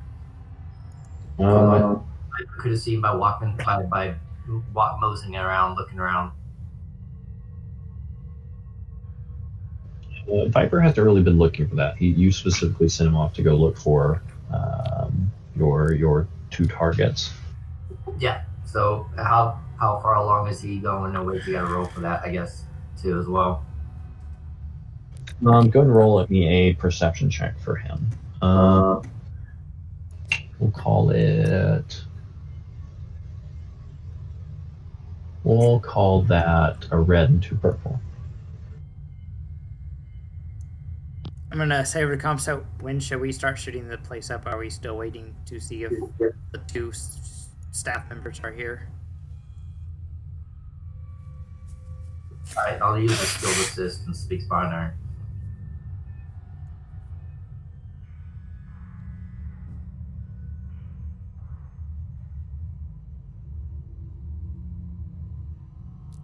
I think you're probably a bit too far away from him to at least the skilled assist. I guess technically speaks binary you can probably use, but What if he has like a camera on him and we're talking through my phone? does he have something that'll transmit actual video? I got my little micro camera. Okay. And that way he can relate to me everything. That way I can tell him what to look for and everything specifically, because I can describe to him what they're supposed to be looking for. Urdak and Patta, what do you guys want to do? My character's still just waiting for the signal to go ahead. We've got most of the crates loaded. Do we? I asked the group if we want to start shooting stuff up or what. I'd say something doesn't seem to add up here. I wanted some more time to do some investigation. Dude, we already know that they're all taken. That this station has already been taken over. No, but the people that we're working with are keeping stuff from us too. Exactly. That's what it, so I would say stall for time. I want to try to find a computer console, so I'm like, at least try to find these doctors to get to the bottom of this thing. So if you're saying that over the comms, my character will tell you there are catwalks above. There most likely are a computer systems up there. Okay. Is it people watching? I want to find an unsecured one. Oh, yes. They prevented me from accessing the upper catwalks. They are definitely trying to prevent any unauthorized users from approaching. Okay. What did Viper find? So he's found kind of a more dense area deeper in the station. So it looks like maybe more of a command center type stuff. There's a little medical lab. Looks like actually maybe 2 medical labs. But it looks like it might be maybe a prison, some office type places. Did he find what he was the doctor he was supposed to look for? No, he does not see them directly yet. So what was that roll for, I guess, to see? Seeing how far he got. Okay, so you started looking around some more. So I guess I found a new office area to go through. Yeah, and this is not the office that is like on this map. It'll be on a different map. But so yeah, if they are there somewhere, it's probably would be very likely to be in that prison or something like that.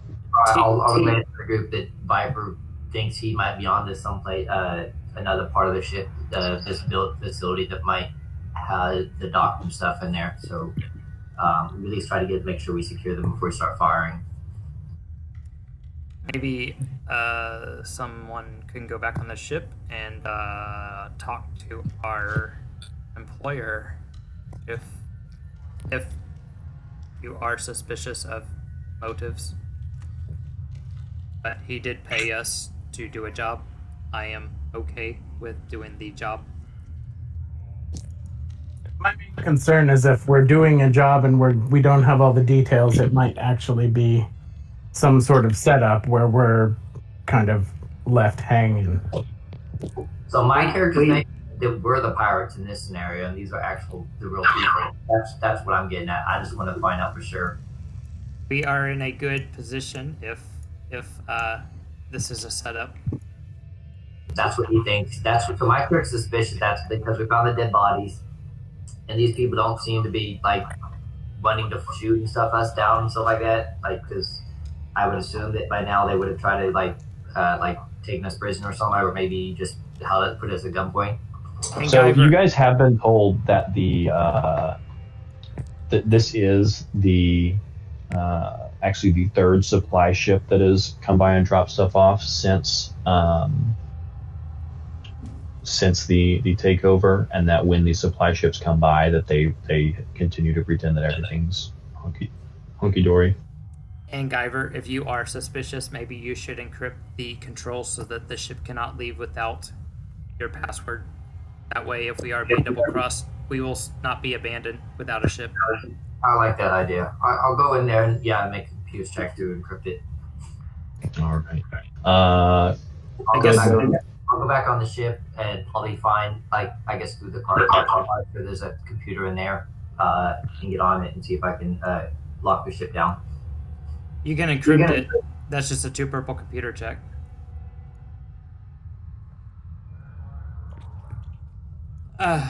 So I guess I will unload the last crate then, and then once we unload that, should we go ahead and complete our mission? So each success adds a setback for someone to try and override your encryption. So quick question, how do I roll a dark side point? So you go to a character sheet. Well, not a character sheet. I don't know how. It's the very top. Click on the journal. It's the very top thing. It says dice pool. There's a character sheet called dash dice pool. It's at the very top of the journal. Okay. Oh, I guess. Okay, got it. Perfect. There we go. All right. So as you are heading into the shipping, Guyver, and as TX is moving there, kind of through that little kitchen area, a couple of the guys are scrambling out of your way there. Again, kind of confused with it. Why are you bringing that through? Oh my gosh! Just you hear a surprise shout from the auxiliary room and blaster fire.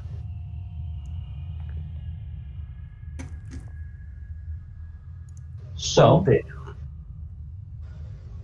let's go ahead and have everybody roll. TX is right. No, the auxiliary hangar there with the Vulture droid where TX just came from. I think our requay has been discovered. I think HK was over here talking to that guy. Apology. Sorry, Master. My optical sensors simply pick up all the water sloshing about inside your flesh coating.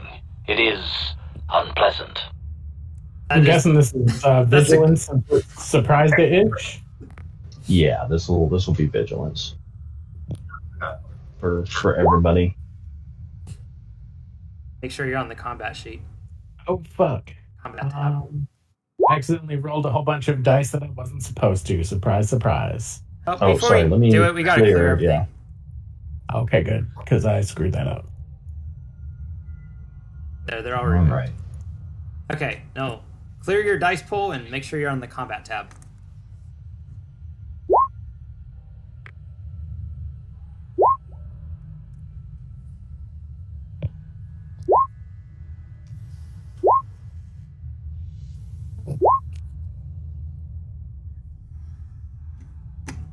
I gotta do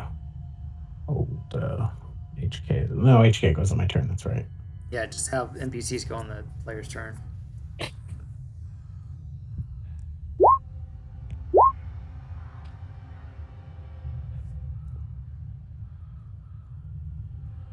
So there where the vulture droid you said was, right? Right. Okay. And all right, does everybody roll? Urdak, quickly get the crate off the ship. It might explode. Crate? Yes. Oh, the explosion point. Yeah, okay. Yeah, because my character can do There's that. one left. All right, and then sorting is just Z to A if you click on the settings. Yes. Cool. Oh, sorry, one more.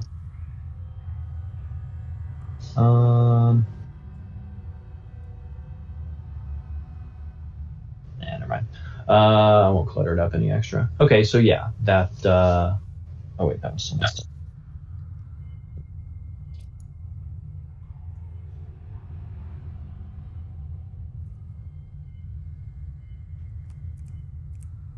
Hoping this mysterious music kind of sets the tone.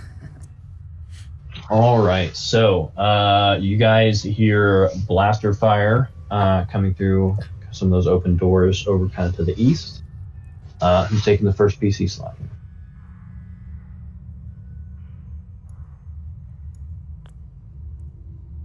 Do you want to take that, Urdak, and move the last explosive crate off the ship so we don't blow the ship up? Yeah, sure. I'll do that. Is this before I made my computers roll or after I made the computers roll? This was before. This was, you are on the ship, probably heading for the cockpit when this suddenly happens. Okay, so Urdak wants to move this crate away from the ship so it doesn't blow up the ship. Yeah, that one. Okay, give me a hard athletics check. Hard? That's 3, right? Yeah, Sir. no problem for you, right? Yeah, not a problem.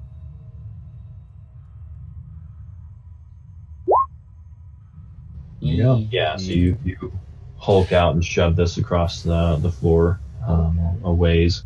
We'll pretend that it doesn't have little micro repulsors in there to lighten it. He lifts it up But it waiter sure- style on one hand over his shoulder. It gives like a satisfying like grinding sound as you're shoving it across the floor, but it's maybe not as hard as it should be. Anything else from you? Does that Can take do an all the action. movement? Oh yeah. Okay. So You just Are those heard guys blaster aiming- fire. We don't know if Are they're those- hostile towards us yet, though. are those guys aiming at us? By the way. They were not. They were kind of chilling and watching. At this point, though, as that blaster fire starts up, they are raising weapons. Are the weapons being raised at us? Generally, yes. Okay. So my character will use his quick draw to get out his big sword, and I already used all my movement to move that, right? Yeah, if you want, you can. What I was suggesting is, if you want, since you're right next to a crate, you could use it to take cover. But you've already got. Never mind, you've got outrageous range defense. I'll just use my action to double move. Okay. Yeah, so you can close it in with this group if you wanted to. 6. Okay. Cool. All right. First NPC. Woo. First NPC, yeah. So those guys are going to see you running at them, and they're going to go, "Oh shit!" Big That's big appropriate. sword. You see how large that sword is, right? Oh yeah. And they're going to start. I'm going to try and blast at you a little bit there. So that's, you have 4 range defense, right? Yes, correct. They're going to take a second and aim.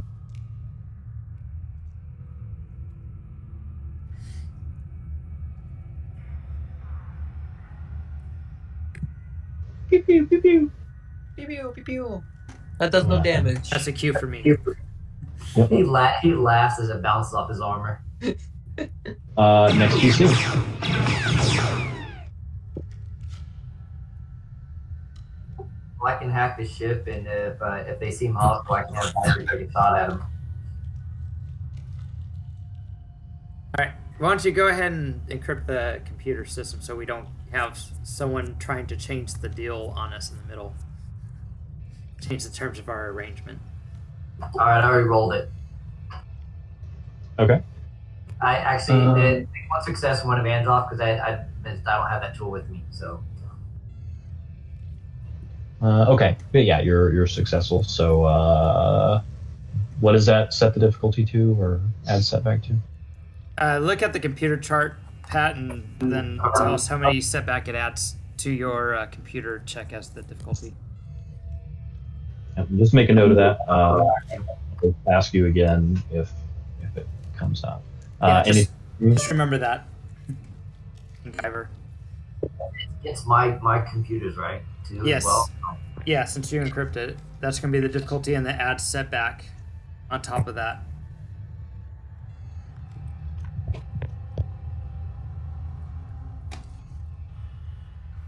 Okay, did you have a droid that's doing something? If you're taking this Yeah, PC slot? if they're hostile or something like that, like, do I want to stop them from looking, or do I want to engage? Probably just keep them engaged, keep them looking. Okay. Got it. You can go ahead and have him do another. Where do you want him to keep looking? Do you want him to just generally?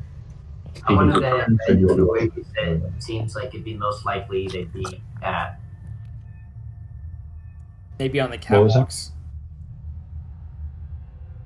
No, he's deeper. This is Viper, right? He's deeper in the base. Yeah, Viper. Yeah, because he was headed to that next section. So. Yeah. So is there anywhere particular there out of those places I mentioned that he's going to be looking, or just kind of continuing to generally? Probably the lab, since he's a doctor. Okay, got it. So go ahead and give me a 2 purple perception for him.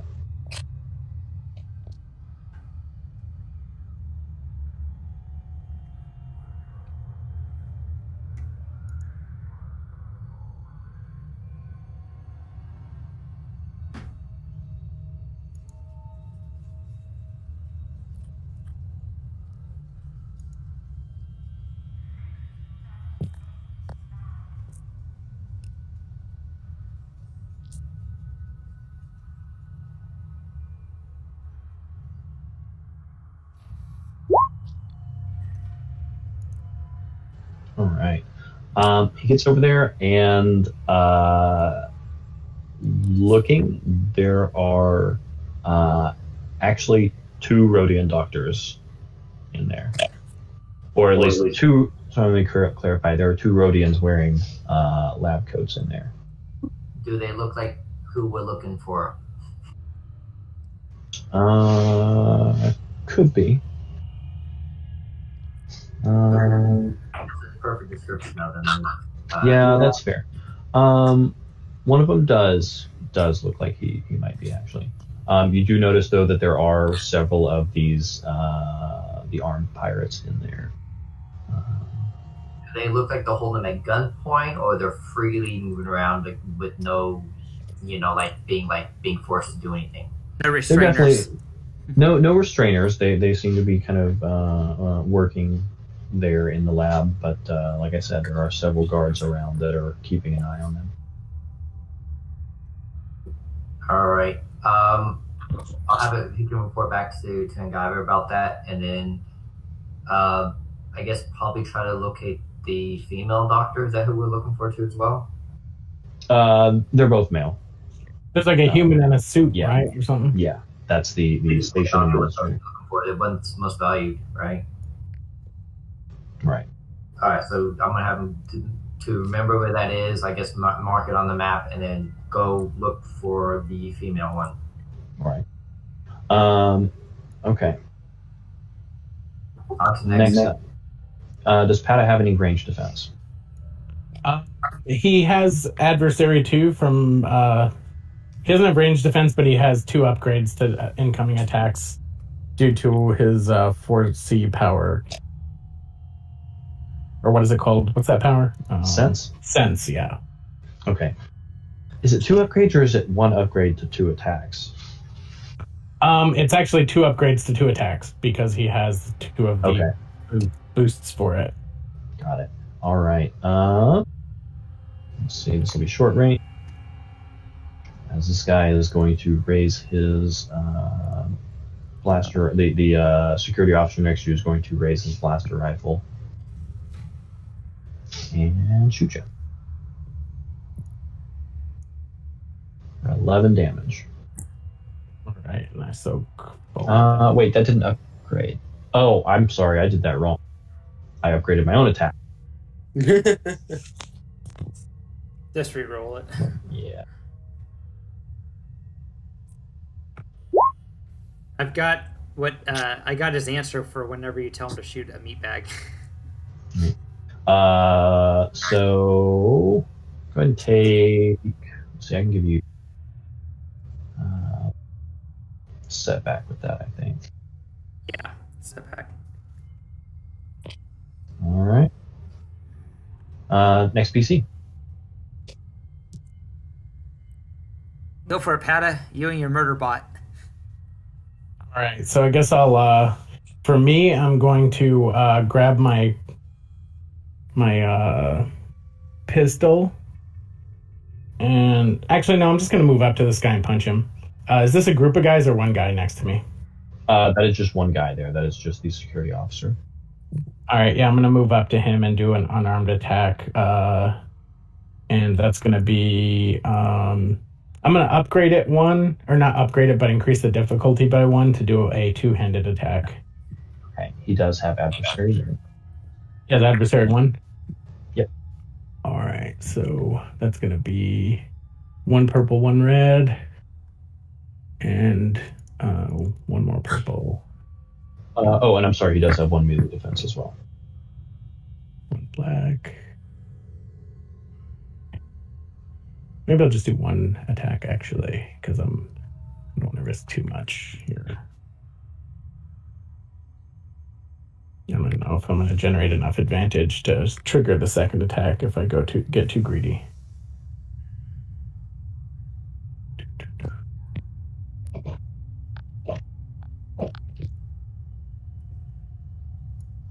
Pitch. HK 47.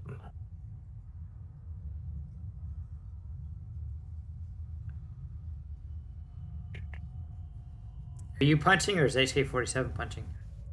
I'm punching the guy next to me. There's just one guy.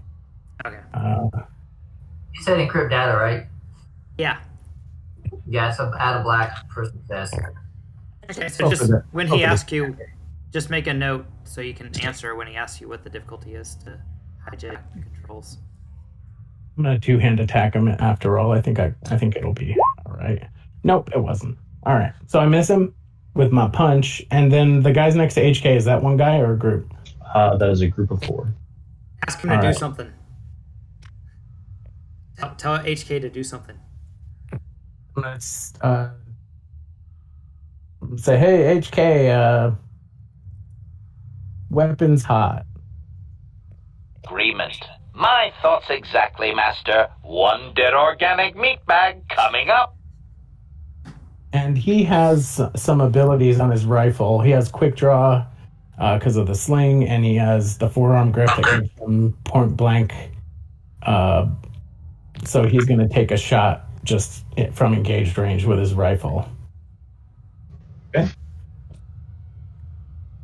Is that what? Are those guys have that adversary as well, or? No. No defense either. Where's his combat stuff? The rifle. Point blank +1. Accurate +1. All right, so he gets a blue die as well.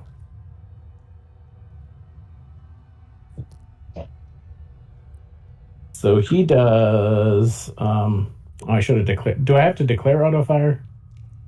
You have to increase the difficulty by 1 if you're doing auto fire. Yeah, I wouldn't have made it anyway. All right, so because I don't have enough advantage. So he shoots the group at point blank. Does that increase damage? I think he has that talent. +1 damage to point blank. All right, so he does 11, 15, 16 damage to that group with Pierce 1.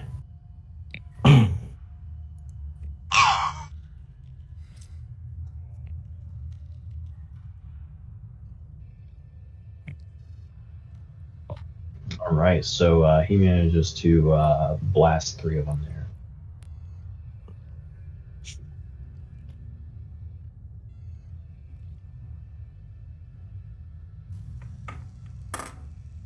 These guys were attacking us, right? One of them shot at me, I'm pretty sure. Yes, the guy next to you shot at you. The one's down at the bottom here. Urdak shot at him. Okay, Right. so I don't have to feel bad about this. I take it PC. I'm the last PC to go, right? If you feel that way. You win already, right? Yes. Everyone else went. Yes. All right. The guy next to my lifter, is that a guy or is that a group of guys? That is a group of guys. That is a group of 5 guys. But they are upstairs from you. So currently, I guess some of them would be within your sight. I'd say you can probably see 2 of them. All right.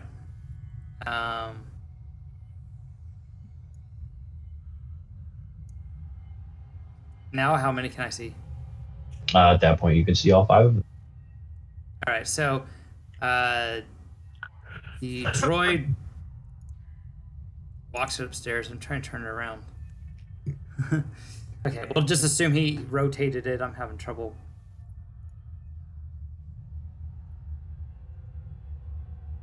There we go. Okay. So he's going to shoot at them. It's a vehicle weapon. So it's 2 purple no matter what. Since they're within 1 silhouette of mine. I think it's increased difficulty when you're trying to target. It's got to be 2 silhouettes smaller than me. I'm silhouette 2. I'm assuming these guys are silhouette 1. They're not the size of astromech droids or Ugnuts, right? Or no, they're silhouette 2. Yeah, you're correct. All right. So do they have any setback or any upgrades? Nope. All right. Speaks binary. So 70, 80, 90, 100, 110, 120. And why not? We'll crit. 120 damage. You managed to kill them. Oh no, you missed.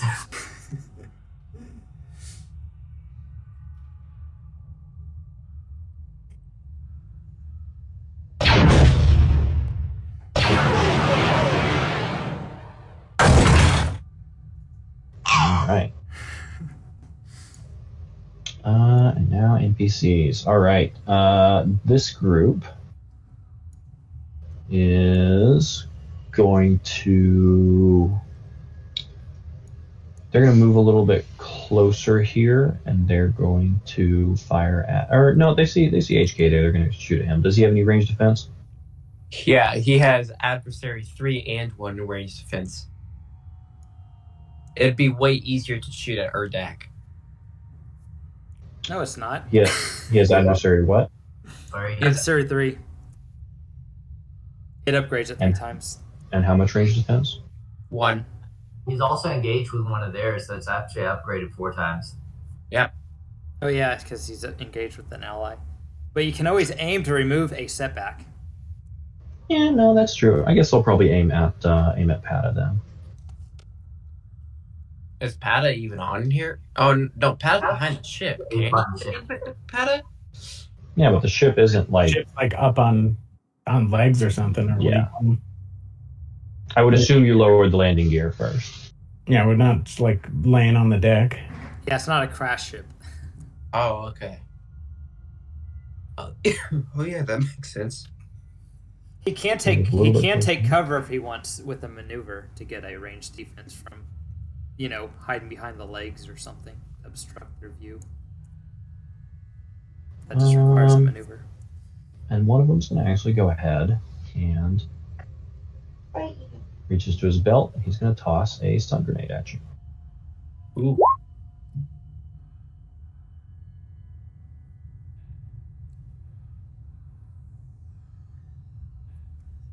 Actually, that'd be it's still short range, so it'd only be 1. Well, but then it would be upgraded once, so that is sorry. Okay, yeah. So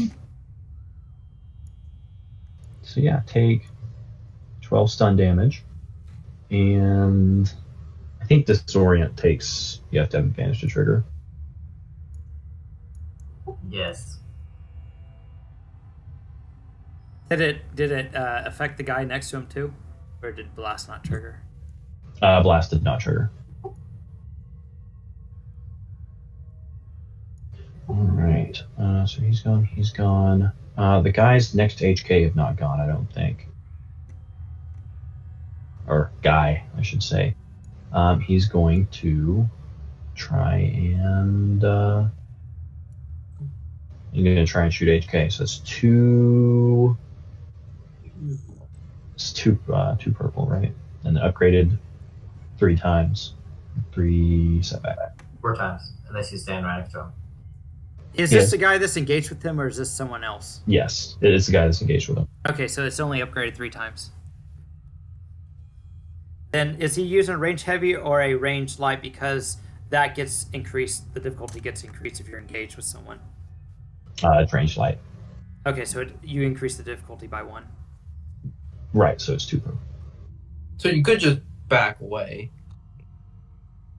like by 1, and then. Wait, no, it's 3 purple, right? Because it's 2. He's range, so it'd be 1 purple, and then you increase about 1 to shoot him, and then you Okay, so it is 2 purple. 3 times, so it's going to be 2 red, 1 purple. And then a setback. Oh yeah, he does have range defense, I believe. He has 2 range defense. Oh, we need to update your token. It shows 1. Oh yeah, he's got really awesome armor that was made out of Crate Dragon skin. All right. So he tries to drop this stun grenade at his feet. Try and take HK with him, and HK just kicks it out across the hangar. And he's going to take a. That's one too many blacks, by the way. No, he has range defense too. No, I thought it was 1. Okay. All right, and then last but not least, you guys hear some shouting from up on the catwalks. How many feet above is the catwalks? I'm gonna say probably for a hangar like this, probably 60 to 80 feet. Probably 60 to the catwalks and another 20 up to the actual ceiling. Oh, so 100 feet. Okay. Or I mean, it's within 60 to the catwalks, 80 to the ceiling. Okay. Cool. There is a sound as a hatch in the ceiling open. Ooh. And a very large gun pokes out. So where's this? So where's the hatch in the ceiling? Is up above, up there. So that is coming out of the roof.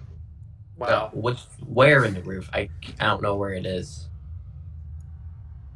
Right there. Ah, okay, cool.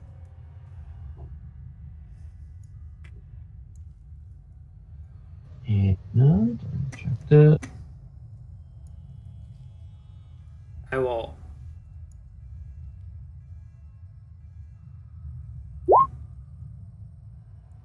Who's shooting at? Oh wait, I have that set up wrong, isn't it? It's not supposed to be upgraded. Who's it shooting at? That's actually shooting at the ship. All right. So what silhouette is this building? Probably because it's attached to the building, so you got to treat it like a ship. So it's 6. So and this is a 4, so it would be 3 per. Okay, so you got it should be 3 purple to shoot at it because it's 2 silhouette difference. There we go. Now I got that set up right. Let's try that again. I don't know what the armor is offhand.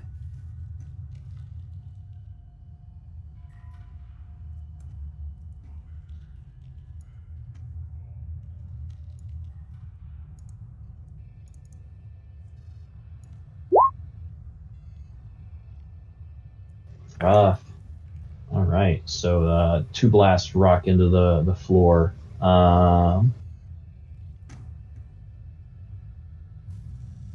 Yeah, that's what we get from him. Might I suggest adding a setback to its next firing? Oh yeah, because it does have the ship does have armor. So yeah, noted. Top of the round. If no one would mind, I would like to go. Yes, go. Okay, so Urdak runs up to this is the minion group, right? Or is this like one individual dude? That is a group of 5 there. Okay, so Urdak will say to him, if you tell me where your pirate boss is, I might let you live. What do they say to that?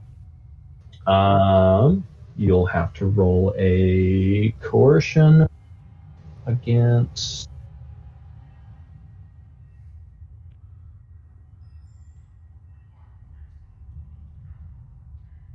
Check.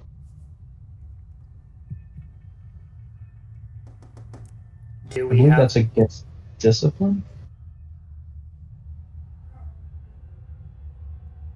I think so. Discipline covers a lot. I think coercion's against discipline. It'll be against 2 red, 1 green. 2 red, 1 purple. Do I get any blues from having that 6 in brawn and having a big ass sword? I'll give you a blue from just having soaked all of them shooting at you.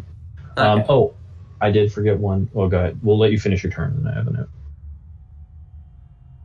Actually, no. My corrosion isn't actually good enough to do this, so I'm just going to hit him with the sword. Okay.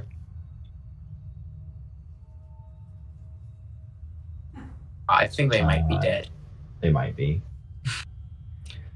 1, 2, 3, 4, 5, 6. You That can will be you can 17 trigger damage. you can trigger a quit just to kill one instantly too if you want.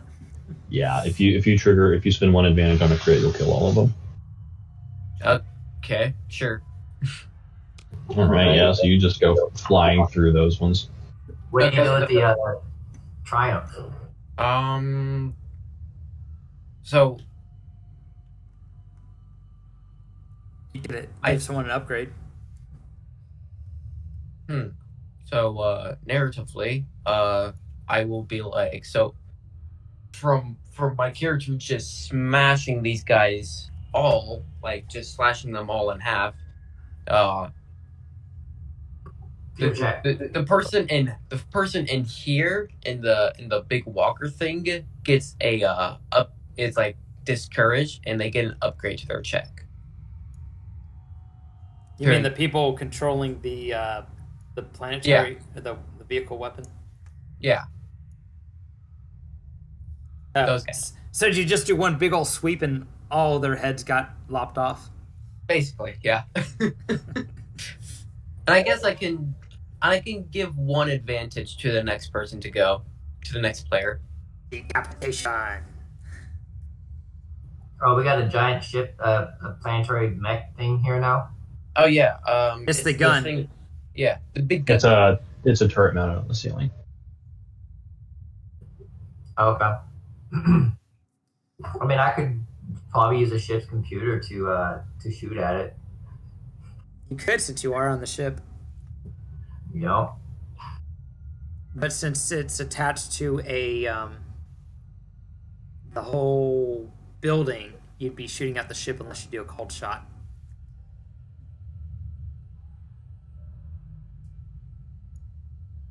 We're treating the building as a planetary vehicle. Oh yeah, because it's attached to stuff.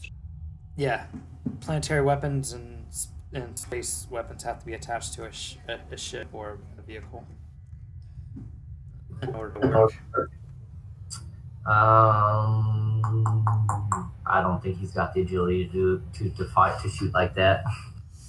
Maybe you can boost the angle of the deflector shield or something. I could do that. Definitely, that's mechanics. Is that mechanics or that computers? Yeah, I don't remember. You have to look at the chart. Is it even targeting the ship, or what's it doing? Last round it did target it, and that is a angling the deflector shields is just a action. You don't actually have to roll anything in particular. You can boost the shields with mechanics. Okay, I'll boost the shield.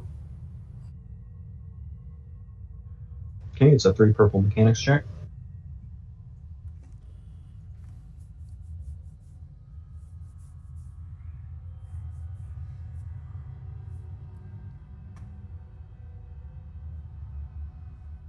This is where ion weapons would come in handy. That is true. All right. So yeah, for 3 rounds, or 2 rounds, So for a total of 3 rounds, that I'm gonna upgrade his check twice. okay. All right. And then Viper. I want to give the boost to Bite Viper, whatever I have him do. Okay, got it. So what's that's a Viper good doing? time. So 2 things. Looking for the sorry. doctor. So yeah, go ahead and roll me another. This one is going to be 1 red, 2 purple. Right now, because as the fighting kicks off down here, suddenly some alarms start going off up there, and people are kind of running around a little bit crazy.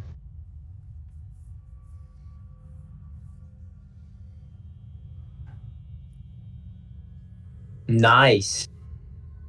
Where's all your Where's your skills? Roll your skills now. Yeah, we need your skill stuff. That's not Oh enough. god. Yeah, no, it's Got a not. lot of advantage though. You can help a teammate out, Yeah, let's do that. or maybe notice something that might be beneficial to one of your players. Right. Can I notice something with that advantage? Like maybe I've seen, maybe caught a glimpse of where they might be headed or going, or maybe even the guards in that room to have disappeared, so he can go in there and talk to the guy. Yeah, you say, let's see, you're spending 5 advantage. I'll say you notice 2 things, okay? First, you notice 2 of the guards grab that doctor of yours and pretty much drag him out of the room. You can see the general direction they're heading towards. And the second is, as these alarms start going off, you hear suddenly roaring from the prison block. You're away from the prison block? Roaring. Okay. Follow the doctor that's being led away. Okay, got it. So that's what Viper's doing. As this is happening, I mentioned some alarms are starting to go off and stuff like that. You can hear some slightly more distant activity, and one other thing that's happening here is and Guyver, you're up there on the ship, so you hear Vair finally go, all right, and he presses a little button on his wrist, his vambrace, and for the rest of you out and about, all of the crates and boxes you guys brought in, as well as some of the cargo pods you guys haven't completely removed yet, those start popping open. And out of all of them come dozens and dozens of what looks like armed people. And so at this point, this is kind of, some of this is going to be taking place in kind of in the narrative background as they start engaging with other of the security forces that are in kind of entering the area as reinforcements and stuff like that as well. There are some side doors out of the hangar here where you see some of these guys going, and they're going to be fighting kind of throughout the rest of the station. Okay. So, and when I want Viper to like wait till like those 2 are alone, or if he gets the guy and like I guess where it's just those 2, or just even the guy by himself, you know, to retrieve him then, because he's got ascension gear, so he could actually grapple onto him and bring him to him. All right. Okay. Let's move it along. All right. Oh wait, did I just skip PC? No, that was the first PC. Okay. NPC turn. This guy by Patta is going to take a maneuver to disengage backwards, and then he is going to try and shoot you again.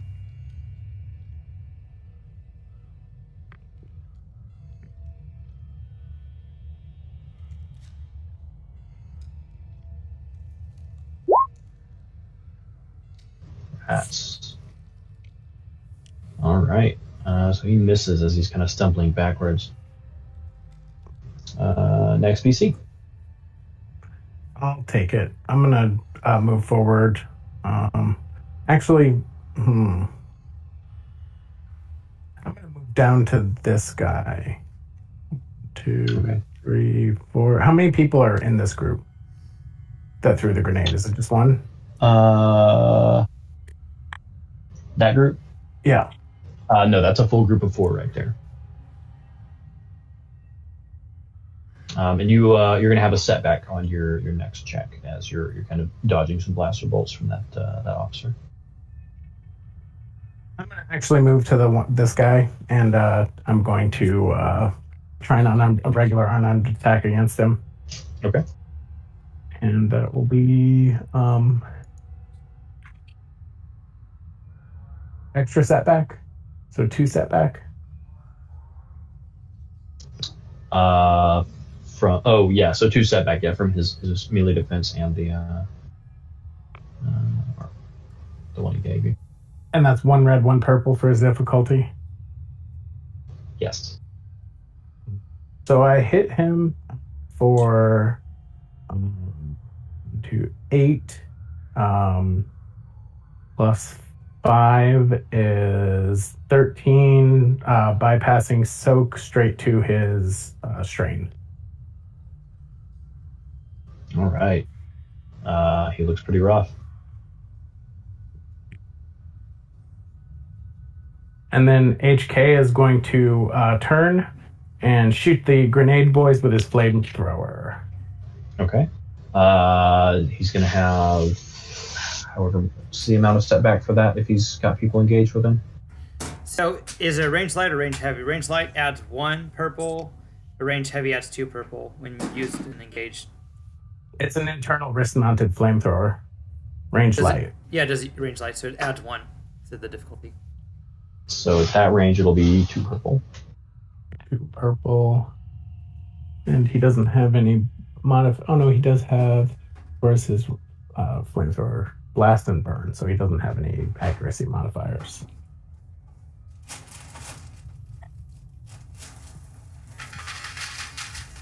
All right, so he doesn't manage to blast or burn.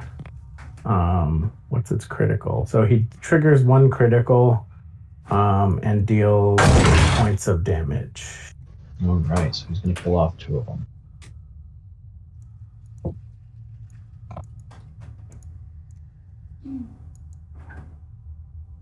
And that is my turn. All right. And the one's down there by Urdak with that.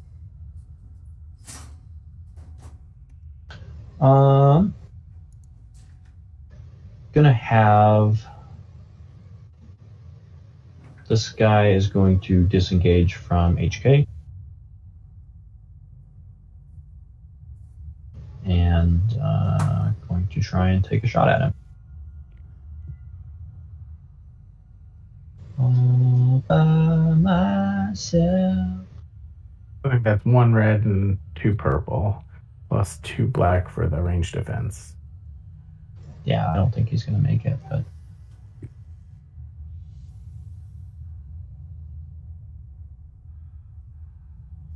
What do you think? So wait, it's 3 upgrades, right? 3 upgrades, yeah. So it'd be 2 red. Would it be? Oh, it's just straight 2 red, yeah. Yeah, 2 red, 2 black. For some reason, I was thinking about the way skills work if you just keep increasing your characteristic. Yep, so he's going to miss. He's going to give HK a setback. PC turn. Right. Do you want to go first, Urdak? Or, yeah, you haven't gone yet, and I haven't gone yet, so I'll let you go first, Urdak. I have gone. Yeah, who hasn't gone yet? Guyver went, Patta went. My character hasn't gone yet, but it shows there's 2 PC slots. Okay, well, I'll just go. You might skip ahead then, because it seems like I'm the last one. Right? Has anyone not gone? I think somebody's not gone this turn. No, I've gone, so... Yeah, it's just me. So you can skip ahead Okay. one of the PCs. All right, TX-98 on the comm says, have we identified our targets? Or any on the catwalk? 5 of them are down on my end. No. We'll locate one doctor. We haven't found the female one yet. Where are they? And another part of the station. Not even near where we are. It doesn't matter. Give me the coordinates. From the direction. So from the direction that Viper was moving through some of the air vents and stuff like that, he would probably be able to comfortably guess that there is a pathway deeper in the base from that upstairs area. So it's down. Okay, so it's down. So what my character wants to do is go ahead and access one of the catwalks. So he's going to do his once per session repulsor boost, and he's going to suffer 2 strain. And now he can go up to 100. He can have 100 meters, which is about 300 feet. So he's going to, let's see. Okay.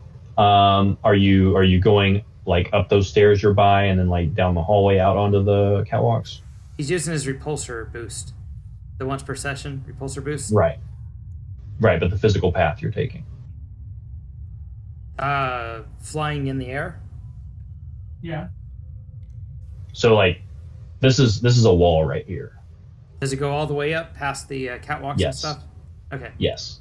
Yeah, that is a wall between the 2 hangars and this kind of little common area that you guys are in. Okay, it also so you can speed by 2 for 3 rounds as well. So I will go ahead and increase the speed. Right. So I'm not questioning your ability to go there. I'm just saying I'm trying to figure out what path you're taking. So you can go up those stairs that you're at, and there's a little bit of a hallway you'll go down, or you can just fly go through back here, down. right? Can you just fly through here? Yeah, you can do that as well. All right, so he's going to land on one of the catwalks up top. Okay, and place yourself there. All right.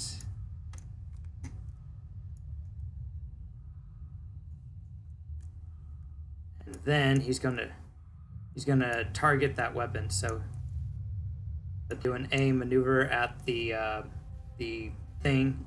It's he's silhouette 2. At the turret? Yeah, the turret. The silhouette's part of a silhouette 6 vehicle for purposes of targeting. So it will be a 1 purple since I'm a silhouette 2, and that's a difference of over 4 silhouette differences. So he's going to target that. So he'll take the 2 step back and shoot at it. That sounded like a crash. Good. All right, and my character is speaking binary to him to give him the boost.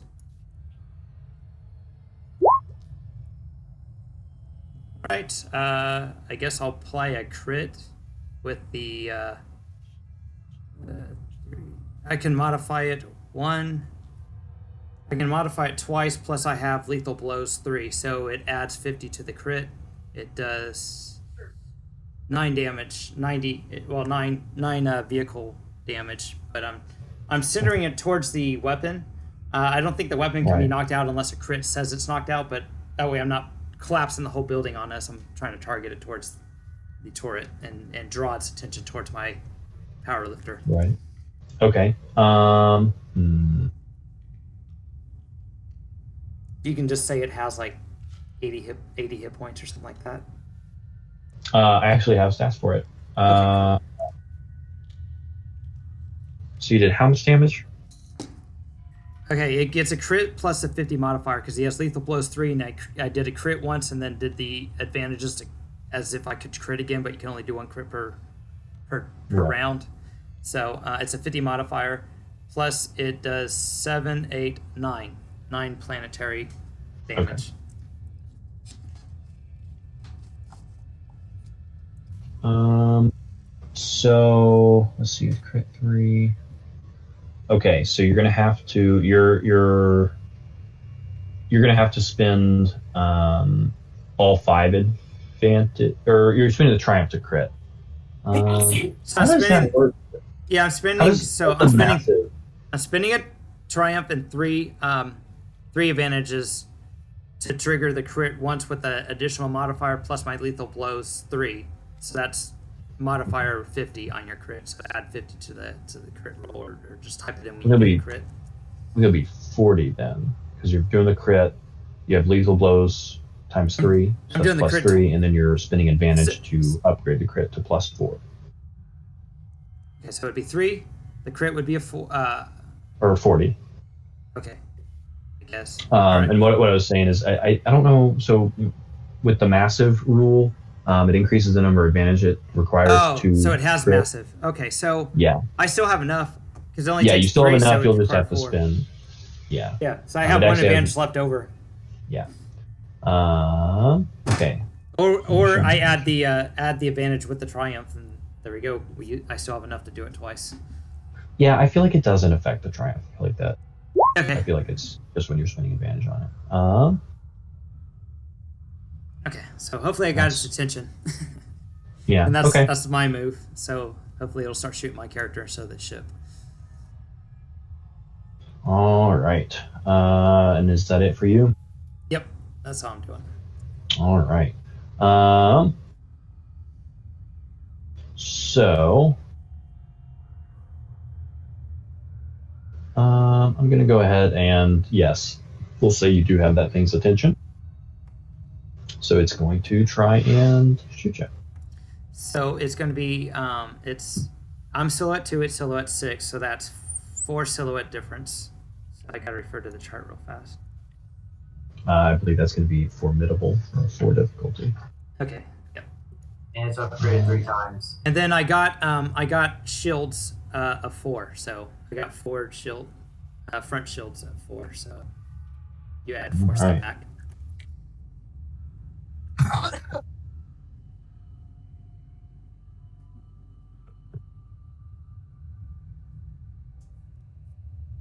I believe that'll do. Yeah, it'd be 3 red, 1 purple. Wow. Right. Take a system strain.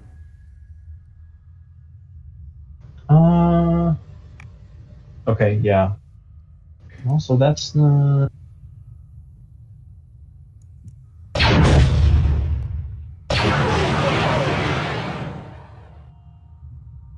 That's not rolling the skill properly, but whatever. Okay. Did you do the NPC on weapons? There's a regular, and then on the bottom there's NPC roll. You need to make sure you're clicking the NPC roll. Yeah. It wasn't taking his skill into account. So. If it's a minion group, it doesn't do minions. So you gotta. This was a rival. Okay, so it should. Yeah, I double checked it. We'll see. Let's see. You can manually put the dice in and roll those. Yeah, I think I have it fixed now, so we'll see how that goes.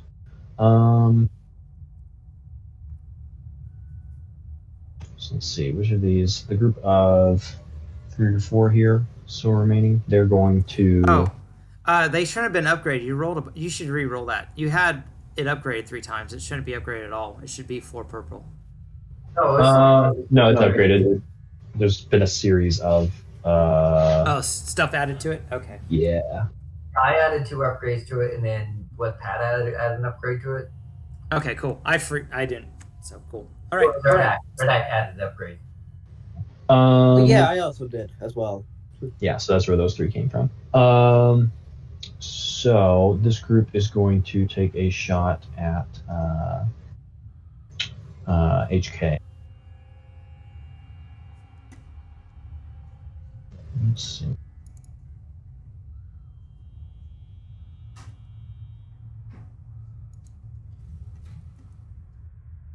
Actually, I think they've learned their lesson about trying to shoot HK.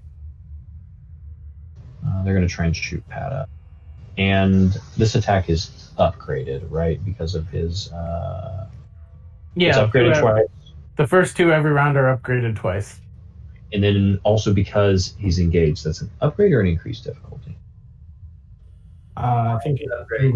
it's difficulty. It's upgrade if always engaged. Okay. They'll go ahead and aim. And pew pew. So take 7 damage. All right.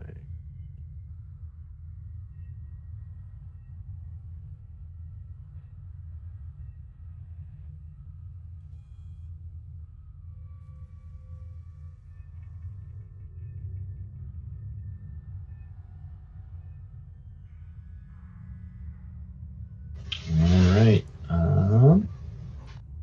Oh wait, yeah, that's right. So then you should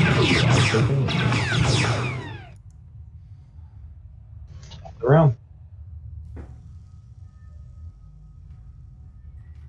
All right, who's going next? Is it a new round? I'll go since I think I'm in a decent amount of danger here, so I'll take it unless someone has questions. So I'm gonna punch the guy next to me. Just a regular old punch. And I think he's still the same. I guess I lose a black die because that was just a one-time thing. Right. Just one melee defense. All right, he's down. And that one of those black dice should have been off, so I have no threat. And are you killing him or just knocking him out? Knocking him out. I don't really care. He'll probably die if this place blows up, but I'm not going to kill him if I don't have to. Then HK is going to... I have 2 guys here. I don't know. I guess HK is going to... Can auto fire affect multiple targets? Yes. You gotta target the most difficult one first. It'll be the same for both of them. All right. So yeah, he's going to auto fire these guys. This is just a regular shot. You increase the difficulty, as I recall. You increase the difficulty 1 for auto fire. But the base, do these guys have adversary or anything? No. All right. So they're just going to be a 2 purple, and then... Or just 1, or 2 purple. Yes, sir. And then where's his rifle? There it is. All right. So... I don't think you can... Do you need 2 to trigger auto fire? I believe so. Yeah, for auto fire. Ah, you were so close. Yeah, two to trigger it, two to activate it, and I think every success is 1 shot. Unless you want to say he aimed. Oh, yeah, he could have aimed. Can I do that? I'll allow it. All right, so I'll give him 1 blue and see if that makes a difference. Oh, it did. It does. It even does more damage. So you are able to hose both of them down. All right.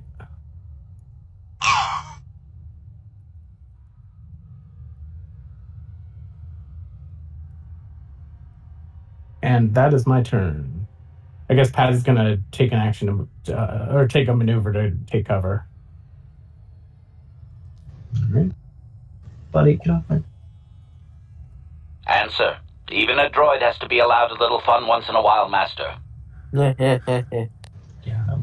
Anything else from you, Pat? No, he's just going to take cover behind this big old gun here with a maneuver. And the gun's like almost 200 feet in the air. Oh, it's a ceiling gun. That's right. Yeah. So I guess the guy that I just knocked out, maybe I choked him out and I'm like holding him in front of him as it. You can also take cover using the landing gear of your ship if all the enemies are underneath. No, I like him using the guy as a meat shield. It sounds better. Yeah, that's true. All right, let's speed it up. All right.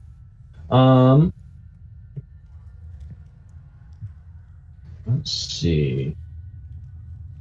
So from up in on the railing here,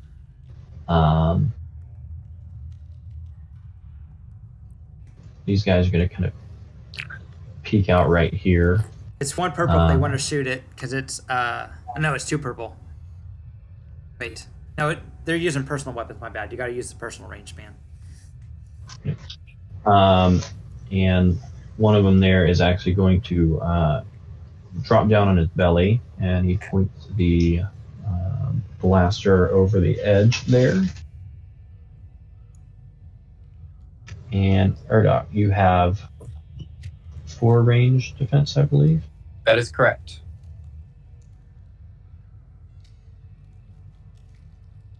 You may attempt to hurt him.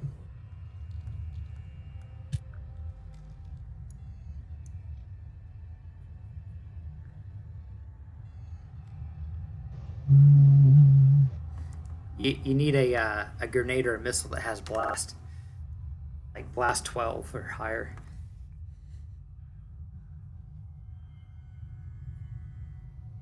Rats. Ooh, you can do something with that, with those 3. They fall off the rafters. Yeah, they fall off and they die. They fall prone over the rafters. He's already. They're dangling off the rafters. Oh no! Like they take a shot, and then it just has so much recoil, it just sends them over the edge. I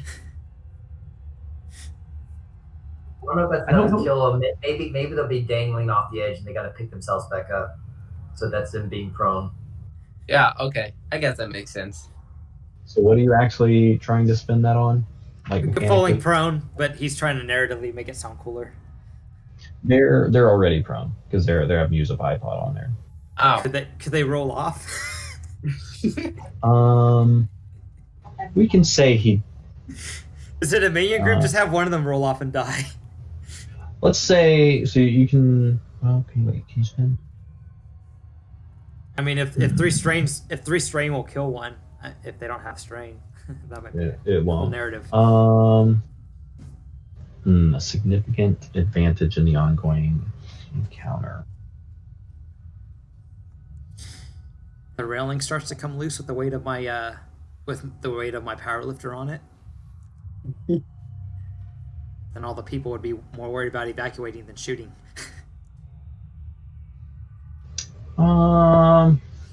Yeah, that sounds reasonable to me. So yeah, suddenly he in the process of shooting there manages to hit a couple little parts of the support beam or something like that, and suddenly it the end that they're on there.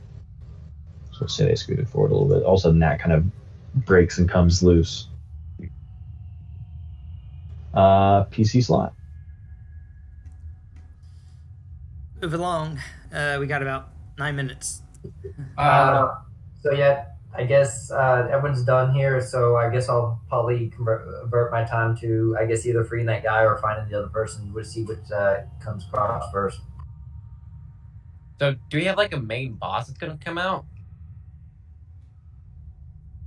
Not here. We pull to murderize everyone and then save those 2. So he's gonna try to save the one when an opportune moment arises. Yeah. Honestly, I kind of misjudged a little bit how long this was going to take, and so we may finish up more of this in the play-by post if you guys want.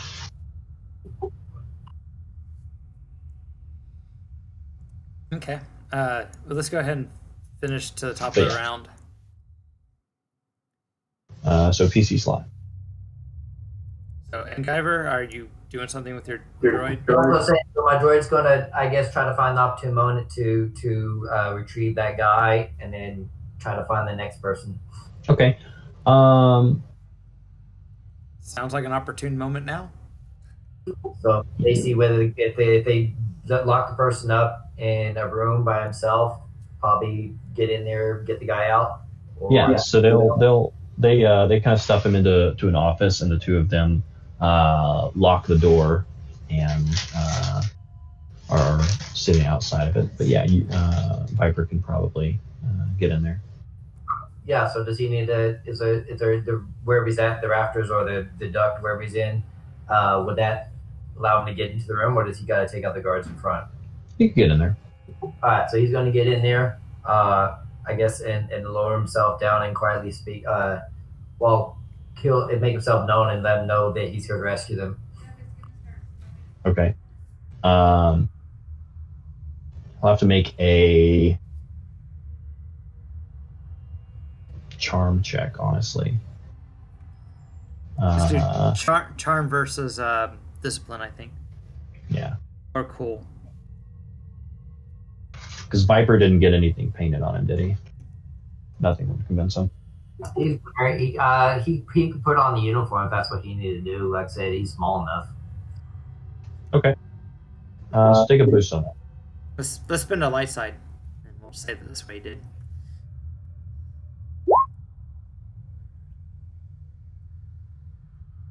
All right, sounds good to me.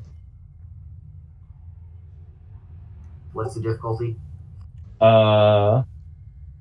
It's going to be against 2 red, 1 purple.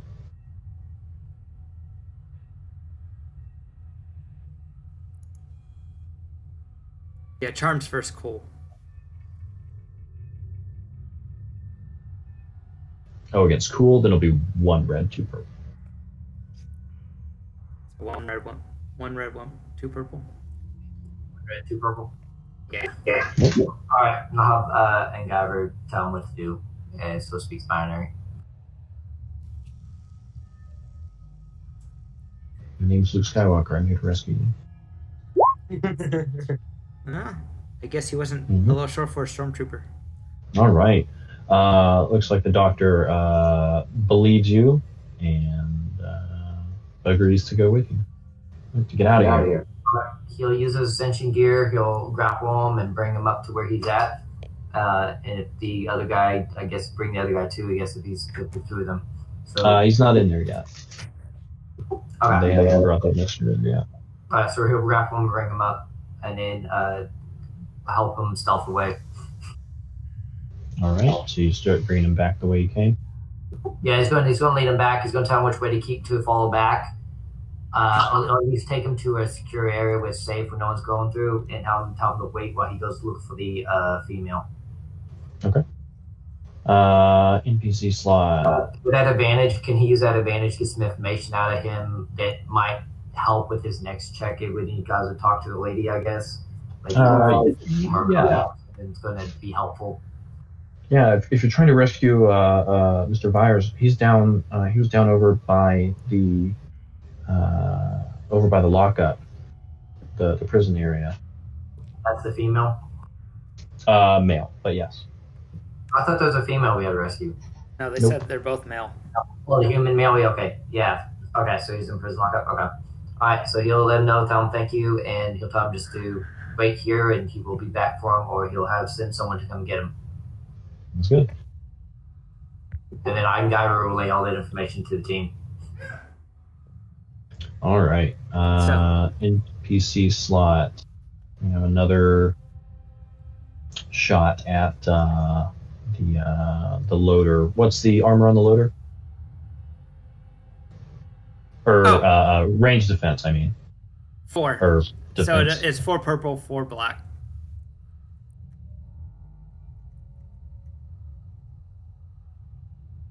All right. And I've got all these dark side points, so I'm going to spend one of those.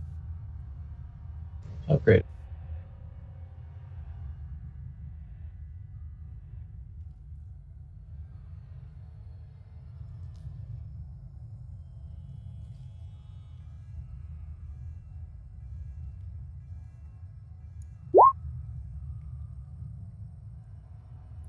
Right. Let's see. Triumph.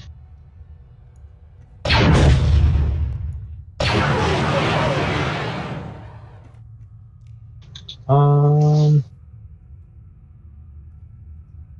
going to say he misses, but causes enough structural damage here.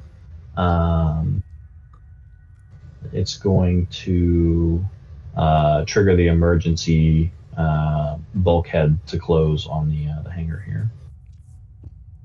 So that's going to start sliding shut. Oh, the way for the vehicle to get out? Okay. Right. PC slot?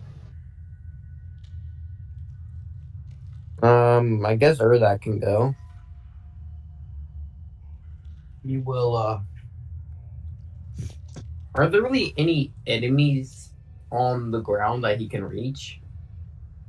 You still hear some of the fighting happening kind of to the east of you there.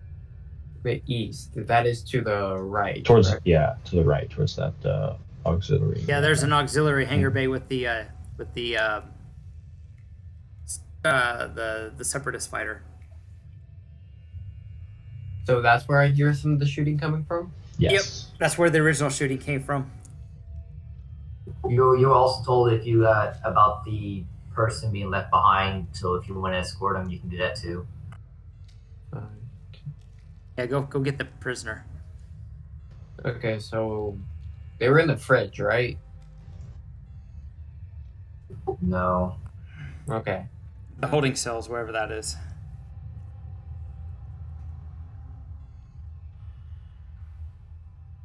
Okay. I carry. Yeah, it's on another level. Oh, sorry. Side note: as you open that door, there are a bunch of dead dead mercenaries there. Dead mercenaries? Yes, from these boxes, looks like you see a couple of them just kind of slumped over the boxes there too. We didn't know which ones had the people in it, and which ones had explosives, so they were stacked together. No, actually, they and you hear a shout from up here. Up where? There comes another one. Up here on this railing where TX had his little traffic jam earlier. A lot of blaster fire. Yes. So it's not their turn. They don't have a chance to shoot you yet, but... Okay, so he will make his way through the bodies. And that's where I will end my turn. All right. Another PC turn? Last turn is mine. TX will do the damage control to recover strain. Just so he's doing something. So, skill, so I'll do that real quick. There we go. Okay, I recover all the strain. I'm gonna tell him to move the power lifter to the edge since it looks unstable. And I want to confirm the two people we're looking for are not up on this catwalk, correct? They're not on the catwalk, but you can't fully see into both of those offices. No, but I was asking the players on our comms because I heard that they were. So I'm just reiterating. What we're looking for is not up here, right? Right. Okay. So he'll pilot to the edge of the catwalk. All right, and then he wants to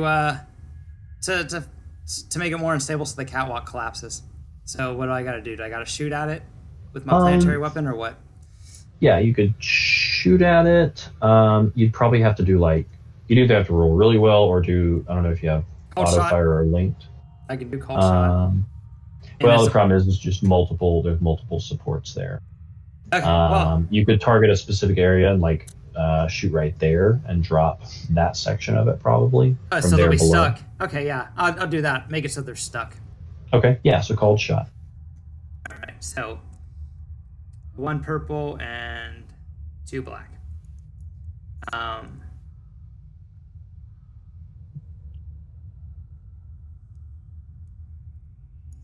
You get the right character sheet. Okay, there. Ooh, nice. So 7, 8, 9, 10, 11. So that's 110 or 11 vehicle damage. I want to trigger. Damage to drop it. Yeah, I want to trigger the crit with the 2 triumphs. So couldn't you just blow it away with those 2 triumphs? It'd be a plus 40 again. What? Just blow it away with those 2 triumphs because that's pretty much. Well, we're treating the whole structure as a silhouette set vehicle. So I'm hoping that the crits might deactivate a weapon system I get to choose. So that's why I'm triggering the crits. So it'll be a plus 40 modifier to the crit roll of the station. All right, so plus 40 again? Yes. I use the 2 triumphs to trigger. That doesn't make sense. I'm going to remove that.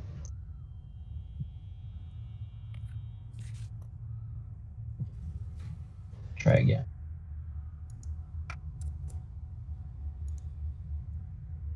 Oh, okay. So I think the catwalk's starting to fall apart now.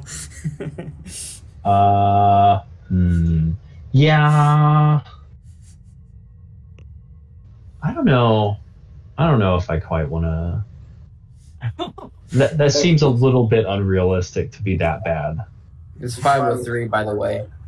Okay, yeah. So we'll do some brainstorming between sessions about maybe what that crit actually looks like here. So like situationally, I don't know if this is like a good idea, but situationally, if he is aiming for a thing specifically on the ship, and he gets a crit that's over what he needs, can he just elect to have a lower tier crit?